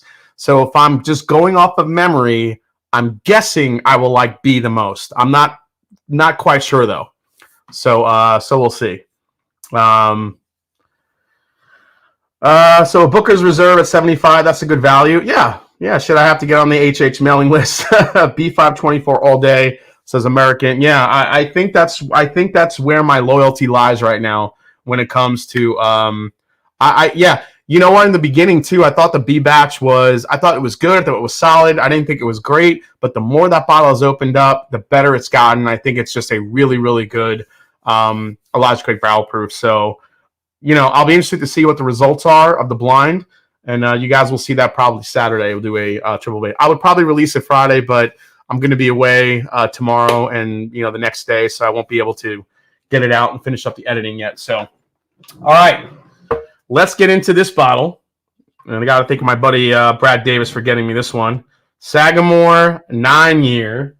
And we're going to compare it to the Sagamore 8-year. Kind of dirty. Did you guys know about this trick? Did you guys? It's not quite in line because that one's a little hot. But did you know about that trick? When you take the bottles that have that diamond shape and put them together like that, like so, and you line them up, there you go. Kind of gives you the rye. You guys know about that little trick? Okay, maybe you did, maybe you did not. So, all right. I just have to do this here real quick. I got to get my laptop plugged in. All right. So, fortunately, my bottle cam, I think, is about to die. Let me go back to this camera. All right, let's go to. They didn't line those damn stickers up. Yeah, I know. Jason C is playing with his bottles like they are Barbies. You shut it, JG. All right. Have you tried the Westward Milestone yet? Says Ryan Teagues. I have not. I did get an email about it. I think they're sending me a sample of that one. I have not tried it yet. So as soon as I get it, I will do a review of it. All right, that's the 9-year. You know what? Let's do the 9-year by itself real quick. I don't want to compare just yet. So let's get it here. Did we talk about OGD 16? Aaron Strong. Yes, we did. We did rock the OGD 16. Unfortunately, OGD 16, while decently good on the front of the palate, it just lacks a finish. It really, really lacks a finish, unfortunately. It just kind of kills the whole experience. It's oaky, it's citrusy. It's got a little hint of like a dusty funk to it. But after that, the finish just dies off. It's not a... In conclusion, I would happily pay $70 to $80 for that bottle, not $200. So there you go. SLB kind of set the bar at the moon on it. So curious to hear your thoughts, Ryan Teagues. For the Sagamore, Ryan. Chase Simmons. I did a Cellars 24 review a while back. I was not a fan. I don't know, man, about Cellar. I don't think I'm a Maker's Mark guy. There's something inherent about Maker's Mark that doesn't jive with my palate. There's just something off about it. I don't know, man. OGD 16 sounds like your KC15. You know what, Kyle? It's actually very reminiscent of the KC15. I hated Knob Creek 15. I thought it was one of the worst bourbons I had tried in a long time. It was like licking a damn tree. It was awful. But apparently there was some batch variation with that as well. Some people had some really good sweet ones. Mine was an absolute oak monster. I had no sweetness. It was terrible. So King Kentucky 16-year review. That one I haven't done yet, David. So that one's coming up here. My bourbon journey. Oh yeah. Now you want to talk baseball, Scott? Jason, you should make a point to come to Sagamore's Pennies Proof event this year. Such a fun time and one. Yeah, that would be really cool. You have the shit laser code, bruh. Yeah, whatever. Fucking laser codes. Like we don't all have enough time just trying to get bourbon bottles. Now we have to worry about laser codes. Rare Breed, is the Mash and Drum NBC still available? Yeah, actually, if you go to the website, our Nash Tucky is still available. However, I didn't see our Kelvin barrel up there today, but feel free to go to the website, John, and see if you could find the links. And if you do, let me know and I'll drop them in the chat. Oh, okay. I'll still be talking about the Westward. Got it. Okay. Yes, the Russell's Reserve 10 laser code hunting, I think, is worth it. So if you guys haven't heard yet, there is a very, very special bottling of Russell's Reserve 10 that's out there. It's kind of been put out there by Rarebird 101. It escapes me right now, but Nathan, if you want to kind of put in those first 4 letters in the laser code on those Russell's 10s. Russell's 10 is one of those bottles that has kind of really fallen off the map. Nobody really talks about it. The proof is low, doesn't do much for a lot of folks. However, I only worry about the laser codes on my sneakers. That's all I care about. If my bottle tastes good, then it tastes good. If it doesn't taste good compared to other bottles, that's your problem. Let's see. Shouldn't be that big a variation. They send out horrible juice at those prices just for the sake of calling it a certain age statement, says Josh Combe. That definitely can happen, Josh, for sure.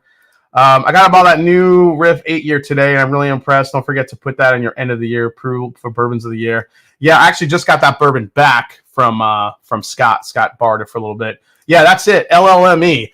If you guys go to the store and you turn the bottle of Russell's Reserve 10-year around and you look at the laser code on the bottom, if it says LL/ME in the beginning, that supposedly is a hitter bottle. I went to the store today to look for one. I haven't seen it yet, but as soon as I see one, I will be picking up, doing a review of it. But apparently that's a very special Russell's 10 for some reason. Not sure why, but yeah. What the hell is laser coding? So laser codes are these little beautiful codes that you find out in the bottom of bottle. I mean, you can't see this one, but this says LL-MH. This says LL-MH. Basically, on a Wild Turkey bottle, it basically declares year, month, when it was bottled, all that fun information that you get in the laser code on the back. But the Wild Turkey ones, they're pretty easy to decipher. So if you look in the bottom of the bottle and you'll see the little laser code towards the back of the bottle on the bottom, it will say LL/, and if it says ME following that slash, apparently that Russell's 10 is pretty special. So there you go. I found an LL Cool J bottle, says Worst Bourbon Channel. If you found an LL Cool J bottle, Gary, that's actually a really good idea for a sticker. You know what? The next turkey pick, that's what it's going to be. I'm going to call the LL Cool J. Dude, I lived in Queens for so long, and I ran into LL Cool J actually a handful of times. He was the coolest dude ever. All right, let's get into the Sagamore 9-year, guys. Here we go. So if I remember correctly, the 8-year was really fruit forward, very rich on the nose. And this is, as long as you didn't find a Diddy bottle, yeah. Somebody said this shit. So this video, you know, when I do this, when I fall on my ass.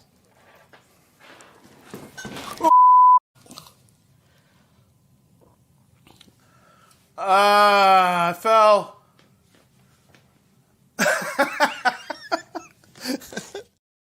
Somebody wrote me and was like, "Don't lie, Jason. Diddy was at your house with that baby oil. That's why he fell." I thought that shit was hilarious. I don't know why I found that so funny, but that shit got me. Be right back. Off to look for LLME. There you go, Top Jimmy. Let me know what you find one. It was like, don't lie, Jay. You had baby oil on your fucking on your on the floor of your whiskey room. I'm like, I feel like if Diddy was at my house, I'd know it. Oh my god, that shit's hilarious. All right. The Mash and Drum, pick a barrel from Rickhouse Q and call it LLQJ. Oh, that's really cool. I like it, man. Nice try, sissy. Oh shit. Oh my god. Okay. Let's back to focus here.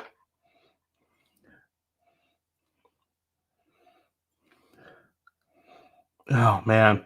This comes off like a very rich rye whiskey. You definitely get the rye grain. It's minty, it's sweet. It is still a bit fruit forward, which is kind of nice, but very bright fruits. I'm getting a little bit of like an apricot here. Maybe, oh, man. I almost get like a little bit of like a blueberry note on there. What the hell is that?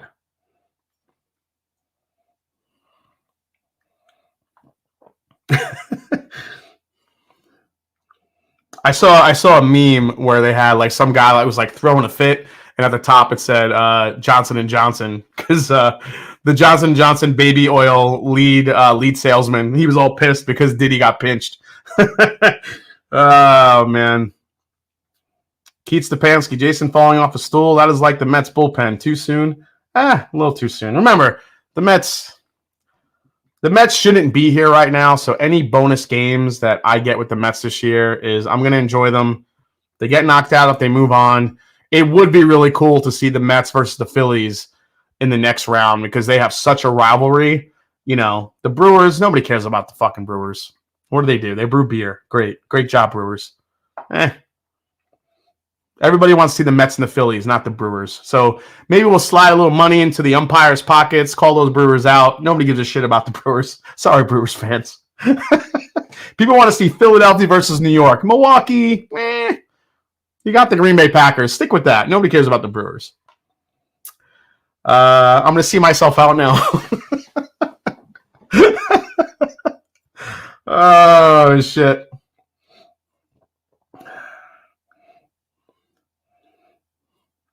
Oh man, this is pretty rich on the nose. The nose is very impressive, guys. Again, a really nice mix of mint, spice, fruit, powdered sugar here. It kind of gives you a little. It's everything you want in a rye. Oh man, it's got that perfect blend of just sweetness and savory.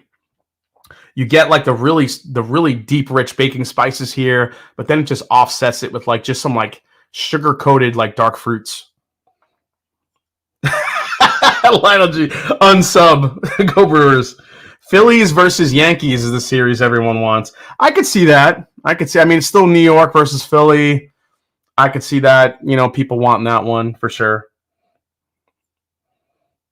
All right, let's give it a try. Here we go.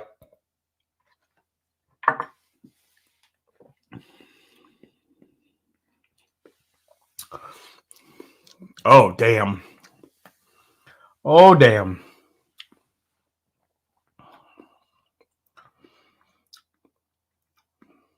Yeah, I'm like, all this year, the ride, and Sagamore is like, you know what? Hold my beer. Hold my Milwaukee brewer. Damn. That's good. That, again, it's... I'm guessing it. I mean, I don't know if this is a bad thing. I'm not surprised by this because the Sagamore 8 was so good. You would think sometimes an extra year would make things better, but sometimes that doesn't always happen. Remember, guys, age isn't everything on a whiskey. Sometimes age just goes a little bit too far. Because like with this bottle is what, $80, $90? I'd take this over that old Granddad 16-year any day of the week. This is really good.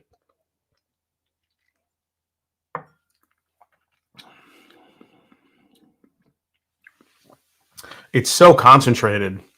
It's minty, it's sweet, it's savory, it's got depth, not too much oak, just enough to keep it interesting and balance everything out. But the flavors in this, it almost gives you like a mojito made with like a blueberry, blackberry like syrup in it as well. It's like a blackberry mojito on the palate to me, with some oak chips in it. Not that you want to drink the oak chips because you'll choke on them, but just to give it enough flavor, a little bit of like a gritty dirtiness in your glass that you kind of know what you're drinking. It's like a blackberry mojito in a glass, and the mint leaves are like coated with like sugar. Man, that is so freaking good. It's not overly minty, Keith. If you don't like minty ryes, again, this is still kind of a blend of the high rye and the low rye mash bills that Sagamore uses. So this just blends it so perfectly. Damn, this is really good. Let's try it against the 8 and see what wins out here. I still have like 3 backup bottles of the 8 because I love it so much. I mean, this honestly might be the best alternative ever to Thomas H. Handy. Ever. Thomas H. Handy is a hell of a rye, but remember, that's a 6-year-old barrel-proof rye. These Sagamore Spirits are hitting us with 8-year and 9-year age statements. Now, the proof on the 9-year is it's not that high. I mean, you're looking at 100 and I think it's 112 and change. 112 proof versus what we usually see with Handy being about 120-ish in that same area. The Sagamore 8-year, this one was a little bit less, 55.7, so a little bit less than the 9-year here. But well, let's get into it.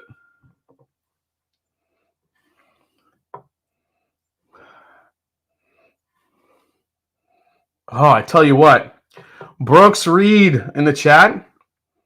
Guys, Brooks Reed, if you didn't know, Brooks Reed, former football player. He played for my Falcons. Nice to see you in here. Also, has a blend coming up in Blendageddon. Guys, Blendageddon. The blends are pouring in right now. It's going to be a ridiculous tournament this year. So this is the first week in October. This is the deadline week. So everybody has to get their blends in hand this week to be part of it. I think there's like 30-something blends upstairs right now. It's insane, and I still got more on the way. This tournament is going to be bigger than ever. We're going to start with the Franken blends category. I haven't opened up all the boxes yet and seen how many we have of what. But I think it's going to start not next week, but the following week. We will be into Blendageddon. So the third week of so let's see. So that brings it to October 16th. I think it looks like we are going to start Blendageddon with the Franken blends, and we will go from there. Let me see here. So it's going to be incredible. So yeah. So Brooks has a blend in the mix.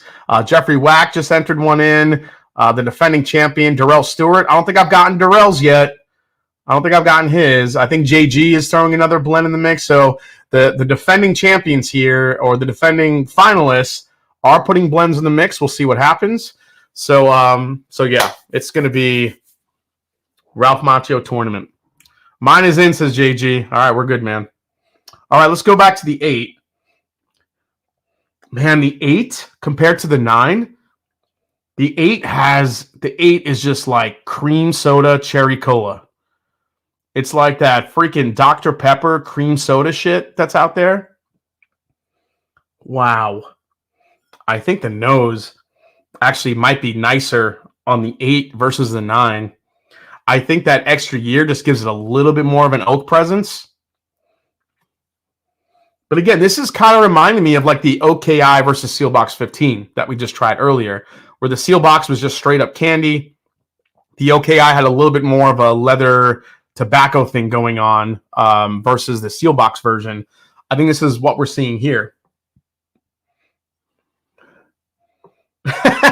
Jordan G is literally drinking a can right now. That's weird. Interesting. Okay.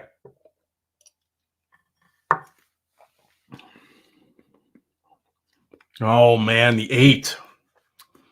The 8 has that Dr. Pepper cream soda even on the palate.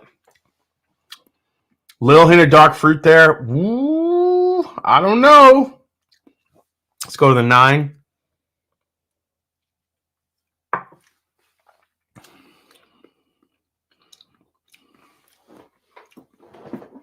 So I think Keith Stepanski asked me in the chat, is the Sagamore's at a lot of mint? When you compare the two, the 9-year has way more rye spice than the 8-year does. The 8-year has a lot of sweetness to it. Again, when I'm sipping something and it's coming off like just straight up, again, Dr. Pepper. Oh my gosh, that is so good. Dr. Pepper cream soda in the 8. The 9-year actually has more rye, floral, mint savoriness to it compared to the 8-year. The 8-year is a sweeter dram. Dram, I hate that word. A sweeter pour. I never say dram.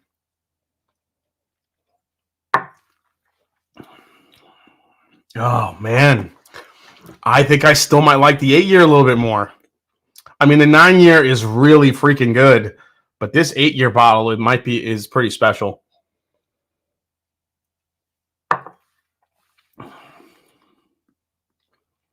Blake, I took a Z-Biotics, man. I'm feeling fine. But I think if you like a little bit more oak on the palate, I think the 9-year would actually go up against Thomas H. Handy a little bit better than the 8-year. Because Thomas H. Handy, even though it's barrel proof and it's very sweet, I think there is some oak presence there given on how it's aged versus the 8-year, which is just purely sweet. So, Jason, have you ever tried Ragged Branch Cowboy Cut? If not, you have to do a review. I haven't tried that one yet, James. That 8 sounds like an absolute heaven. Dram is annoying when someone without a Scottish accent says it. Maybe that's it. Maybe when they say dram, like, when you're from Scotland. It's why did I even say it like that? That was terrible. Dram, like that was like some weird Irish, Scottish like abomination. I'm sorry to all the Scotland and Irish people for trying to say dram like that. That was terrible. Yeah, dram is Scottish only. Yeah, you have to be Scottish to say that shit. I think I still like the 8-year a little better. Maybe not. What batch of 8 is this? This is batch 2A. 2A of 8. Brian Mackey, OGD 16. Decent bottle. Conclusion of the night. I wished it was a $70 bottle, not a $200 bottle. It's got a really, really short finish. It just doesn't hold up, unfortunately. So maybe you wait till the OGD 16 is on sale at some point. I don't know if that's ever going to happen, but we'll see. Are these Sagamore picks? Or are they off the shelf? Says Joseph Brazers. What's up, Joe? These are off the shelf. These are releases that are out there in the market. Now the 8-year's gone, but the 9-year is starting to hit now. But the 9-year is still really good. This is going to be in a definite top 10 of the year for Ryes against some of the other great ones that I've had. I still think it's going to do really, really well. But this 8-year was just super special. So, all right. Oh, all right, guys. I'm working hard for you here tonight. Love me some Sagamore, though. Check out your Walmart clearance section for that OGD. Alex, let's see. He says, Brew Crew, baby. Yeah. Congrats to all the Brew Crew. Whatever. All right. Really cool sample tonight, guys. Here we go. You ready for this one?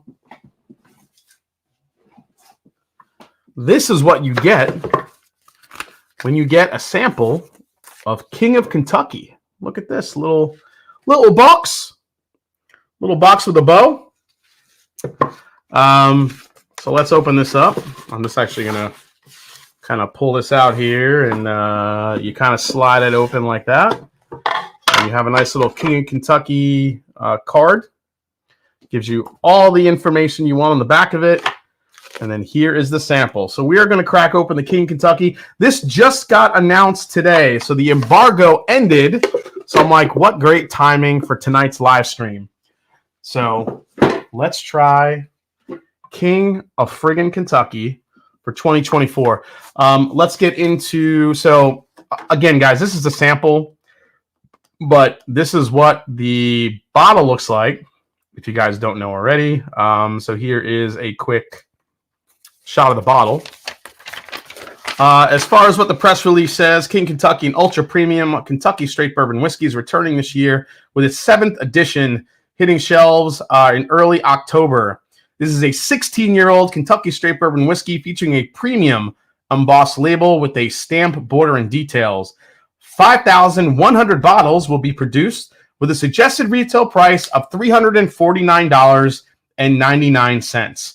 While the majority of this year's volume will remain in Kentucky, the expression will also be available in limited quantities in Alabama, California, Florida, Illinois, New York, Nevada, North Carolina, Ohio, Tennessee, and Texas. So this particular sample I have, guys, is 130.4 proof. It's 16 years old, and we're going to taste it. All right. So this is distilled by Brown-Forman. This is the Early Times mash bill. Now, I know a lot of you know that Early Times has moved over to Buffalo Trace, or Sazerac, I should say. But, you know, they may have the Early Times bottle brand. However, Brown-Forman still creates that mash bill. It's not, they didn't, you know, give up the entire rights to the mash bill. So, so this is a 79 corn, 11 rye, 10% malted barley mash bill with the Early Times mash bill. These will range from 125 to 135, 16 years old, 63 barrels in total will be out there. But again, a lot of those are probably pretty light as far as yield goes. The average yield was 31% in those barrels were filled when you're talking about yield. So that is, I mean, that is pretty light when you're talking about what you have in those barrels. So, all right. There's a plastic piece around this. Let's open that. They bumped up retail by a full hundo. No, thank you. Yeah, they did bump it up by a full. That's a great point, Gary. This used to be a $250 bottle. Now it's $350. Why are the prices going up so much on these releases? I don't understand it. It's Kyle. I can't even read that. That's awesome. I'm just gonna put this here for those to read. I'm just gonna leave that here for a little bit. And okay, you read it. There you go. Okay. I'll pay it if someone else doesn't want it, says Ben Singer. Here's the thing. King Kentucky, you know what? Let me just get into this bottle a little bit here. All right. Now, the thing with the Early Times mash bill is sometimes the Early Times mash bill can come off a little bit tropical to me. So sometimes you get coconut, sometimes you get a little bit of like a mango note, but we'll see what we find in here. Sometimes you don't get that with King Kentucky because it's got so much age to it, but let's see what we got here. And I would never, I don't know. I feel like doing a full review of this is kind of bullshit because just like you guys or most of you, I will never, ever see this bottle unless I win it in a lottery or something like that. But all right, let's dive in here.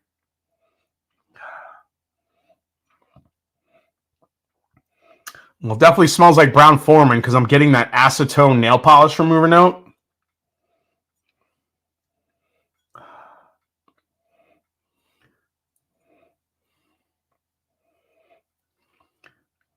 We still have 498 people watching, guys. Thank you so much for hanging out tonight and watching with me, man, and just hanging out and watching me painstakingly watch the Met game. I appreciate that, guys. As this opens up, it gets more chocolatey. Chocolatey types of notes are something pretty typical I get in King Kentucky.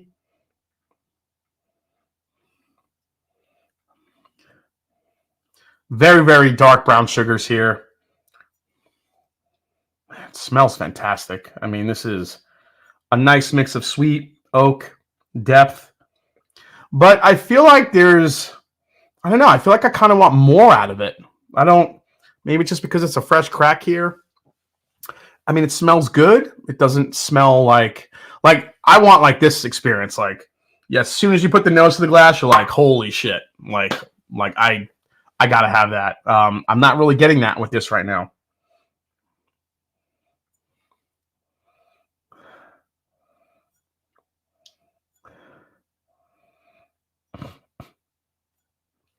Yeah, the Wu-Tang shock drop was BS. Those sneakers. I miss out on the new Travis's. I didn't get one, but you know, I was okay with it. I have the other olive, green, and black Travis Scott's. I just got the Amamaniere 4s, the Jordan 4 Amamanières. If anybody is sleeping on those sneakers, they're being dumb, because those Amamaniere 4s are beautiful. The materials, the leather, they are beautiful shoes. I'll probably, you know what, I'll wear them next week on the live. You guys can check those out.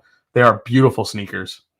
By the way, I think I mentioned it earlier, but I wanted to do the Four Roses LE blind tonight. However, it looks like we're going to have Brent Elliott on pretty soon. He's been one of the guests I've been trying to get for an epic Off the Still episode. It's been a while since we've done one, since Connor O'Driscoll over at Heaven Hill. But I think we're going to have Brent Elliott on. We're going to talk all things Four Roses, the 2 new mash bills, his blending process for the LEs, single barrels, the rick houses that you deal with at Four Roses. We're going to get into all of it. So if you love Four Roses, it looks like we're going to be getting Brent Elliott on soon. So I'll keep you guys posted on that one. So John Vornick, yeah, 4s do hurt your feet, but these have more of the SB, more of the SB4 styling to it. So it's a little bit less constricting like the other 4s are. It's just like completely, it's quilted on the inside. They are beautiful. So, all right, let's try this one. Here we go.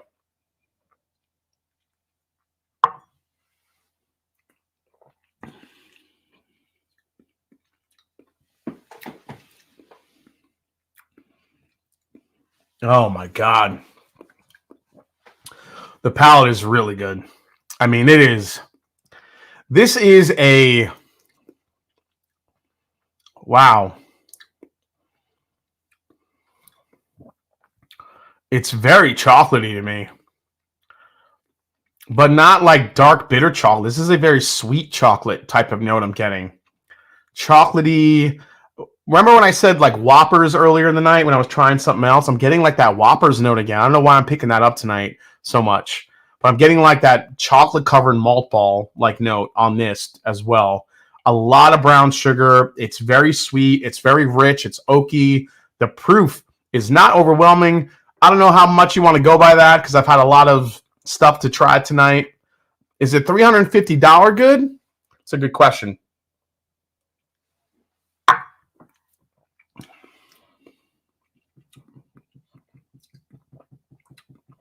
You know what? I think I am picking a little bit up of that toasted coconut on it.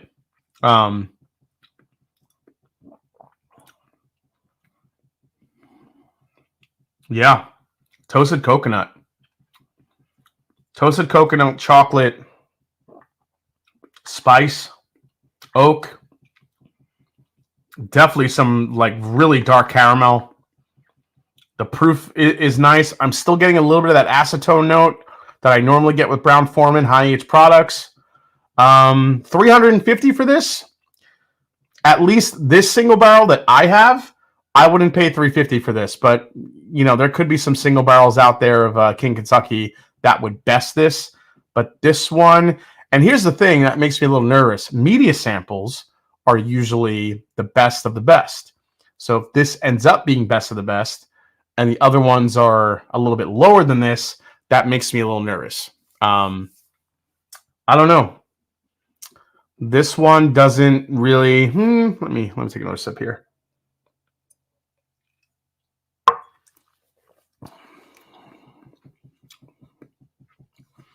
Yeah, you know what? Whiskey Nose, I could see a slight coffee note there too. A little bit of a chocolate-covered coffee bean.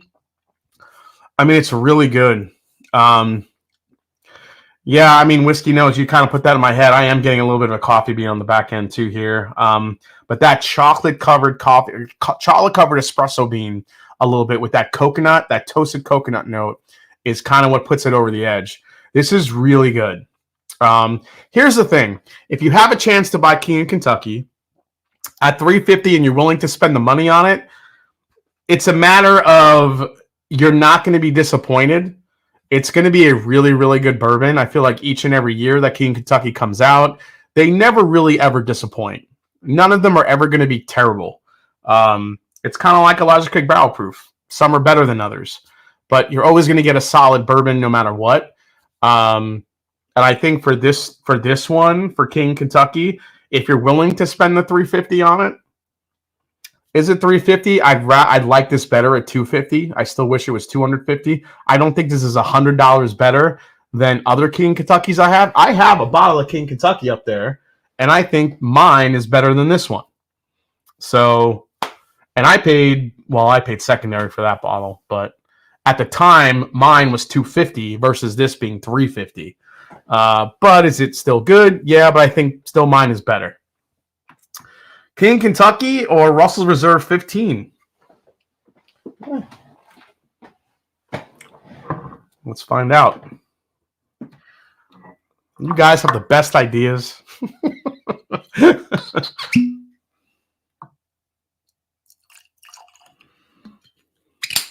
All right. Okay.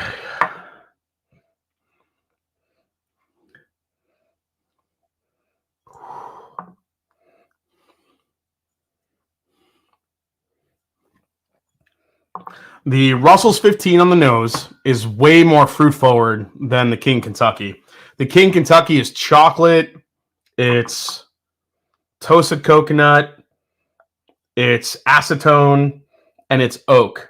The 15, King Kentucky or Smoke Eye Hill. Dude, Smoke Eye Hill is not even in this conversation. Smoke Eye Hill is good, but it's not in this conversation right now.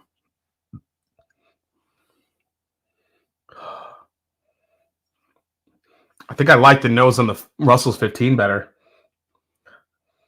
But, I don't know. The King Kentucky is opening up. This is getting really, really vanilla heavy, like vanilla extract. While the Russell's 15 has that, it also has a little bit of like that funky, that turkey funk kind of rubbed all over it.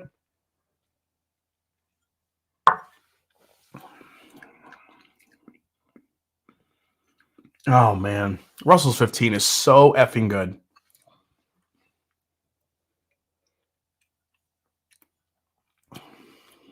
Straight up bitter chocolate. Now, not sweet chocolate. This is so chocolatey to me now. It is chocolate-covered toasted coconut. The King Kentucky.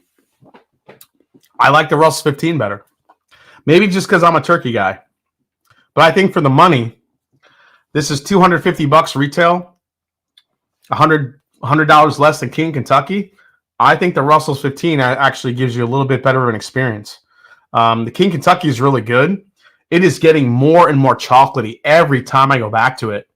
You could smell it. As soon as I bring it up to my nose to take a sip, chocolate just comes out of the glass. It's crazy. I think it just depends on your palate, though. If you like chocolate, you know, a lot of people love chocolate, but if you like that in your whiskey, you would probably like the King Kentucky more. The Russell's 15, I think it's not really as chocolatey. It's got a little bit more of a leathery tobacco, dark cherry, black raspberry type of thing going on. It's a little bit more boozy. And it also has like that Rick House funk that Wild Turkey is known for. King Kentucky, I think, just has a little bit more like that chocolatey type of aspect to it, which is really good. Man, it just smells like pure chocolate now. It's amazing when you take a whiskey and you start comparing and you go from one to the other, what happens. It's kind of my rule now. Like, literally, guys, like, seriously, easy tip here. When you're trying a whiskey and you think it's really, really good, just pull out something else random, put it next to it, and just do a quick comparison. I'm telling you, notes will come out in the other whiskey that you will either improve it or make it not as good as you think it is.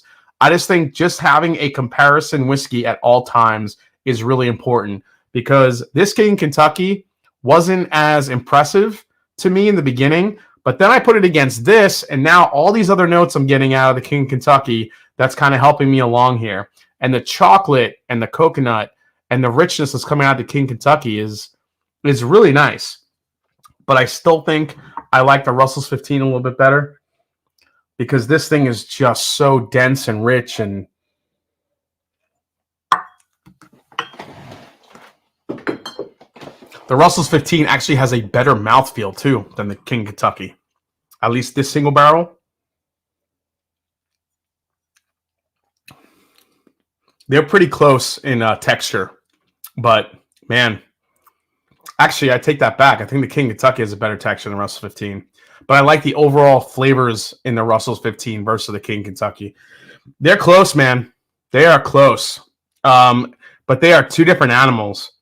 Again, you have dusty leather, oak, library book, dusty old library, dark fruit, rickhouse funk versus pure chocolate, coconut, and vanilla extract in the King Kentucky. It kind of just depends on what your palate likes. I still like this better at 250 than 350, but King Kentucky is so limited. There are a lot more bottles of the Russell's 15 versus the King Kentucky, so I think that also has to do with the price a little bit. But either way, yeah, good stuff. Blending. You want me to blend again in these two? I'll blend again. Okay, Russell's 15 and King Kentucky together. All right, and last dram of the night here before we call it. 13 Colony Double Oaked. This is the newest 13 Colony Double Oak that has hit. And I don't know about you guys, but I feel like this dram, I said dram again. I feel like this pour, or this bottle, I should say, has lost a little bit of its luster. Here is the 13th Colony press release. This is a sample they sent me. And here we go. Cheers, the 13 team. All right, let's see what we got here. 13 Colony will release for distribution 3,570 bottles of their highly acclaimed double oak bourbon in mid-October. 133.74 proof. Jesus. Suggested retail price of $100. It's the first time I've seen this. They actually give you a range. Oh, because it's different. It's different retailers. $179.99 to $199.99. So I think it just depends on who the retailer is. Dark chocolate with a hazelnut center. I still have never tried the 13 Colony Double Oaked. Yeah, they did an online sweepstakes for this bottle. You guys will be notified October 15th if you win. The company will randomly select 90 winners. Wow, that's going to be a lot. Then you must visit the distillery between October 19th and December 28th, 2024 to get a bottle, to pick it up. Let's see here. Okay. Let's give it a go. Let's see if it's good or if not better than some of the other releases. Now, remember the first one was extremely smoky, almost bacony and rich. I think the second one was a little bit more astringent. Let's see how this one fares.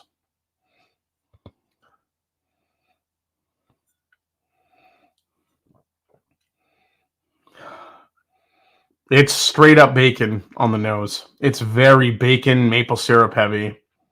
There's no way around it.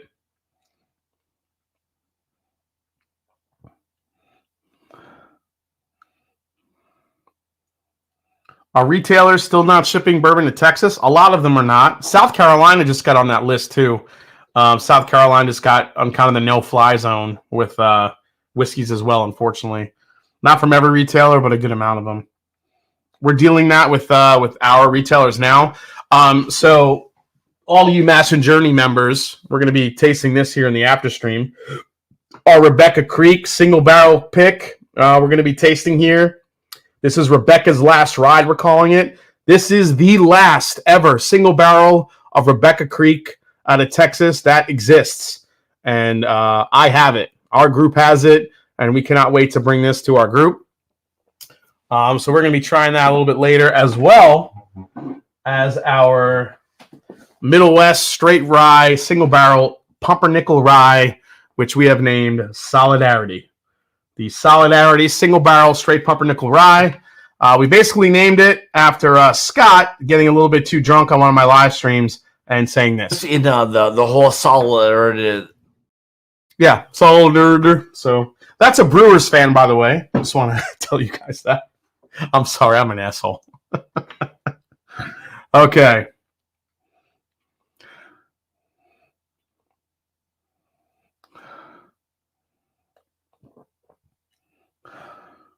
Rebecca Creek, the proof on is about 122, I think. Yes, you are, so Scott. Sorry, buddy. Okay. Yeah, this is just basically bacon and maple syrup on the nose. It smells incredible. A little bit of like a maple donut on the nose. Oh my gosh. It still smells fantastic. All right, let's give it a try, guys. Cheers.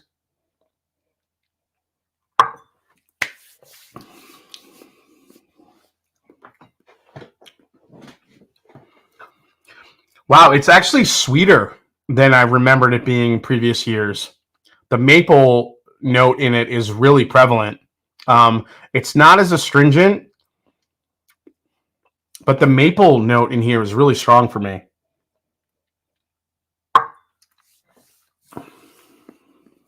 Oh, there it is. There's the oak, the smoke, the bacon. That's still delicious. 13 Colony, you know, say what you want to say about them. People still kind of disparage what they do, but their double oak product is absolutely incredible. It is so good. This one is actually getting a little bit chocolatey too on the back of the palate, which is something I don't remember really getting. It's kind of like a chocolate-covered strip of bacon. So it's like a savory and sweet combination with that maple syrup note. That's really good. If you guys haven't joined I don't know if you could still join the lottery quite yet, but if you want, you can. If it's open, you probably should do it. This is actually really good this year. It's different. You know why I like it? It's not as smoke heavy. I feel like the two previous releases had a huge smoke note on it that's for some people was a little bit off-putting. I feel like they've actually gone away from that with this release, and it's more sweet and savory than smoky, which I think is a good thing. I think it could be a little bit more universally loved by everyone. Yeah, if this is actually holding up after having Russell's 15 and having King Kentucky, that's pretty good. I'll do a full review of this one. I'm gonna have to pour that back in, but yeah, that's pretty good. All right, guys, it is 11:10. 424 of you guys still watching. Guys, thank you so much for hanging out tonight. We didn't get a chance to do a top 10. I will make it up next week. We just had too many bottles to get through tonight, but thanks everybody for watching. Thanks for the support. Thank you for the super chats. Again, if you're watching, smash that like button before you leave. Appreciate everybody hanging out tonight. If you're a patron, hang on. Scott and I will be going live, tasting through some of these bottles here before our drop on Friday. So thank you guys for all support for an amazing night. Thanks to all of you who attended the Bar Sound Blitz. I wish we could do it again real soon, but we'll see what happens next year. And yeah, it was just an amazing night. Unfortunately, the Mets lost, but there's always tomorrow. We'll see what happens. So as I always say, it's not about the whiskey. It's the people you share with. Cheers, guys. And I'll see you next week right here on the Master and Drum. Hope you enjoyed it. Leave a comment down below. Again, hit the like button, and I'll see you guys next week. Cheers.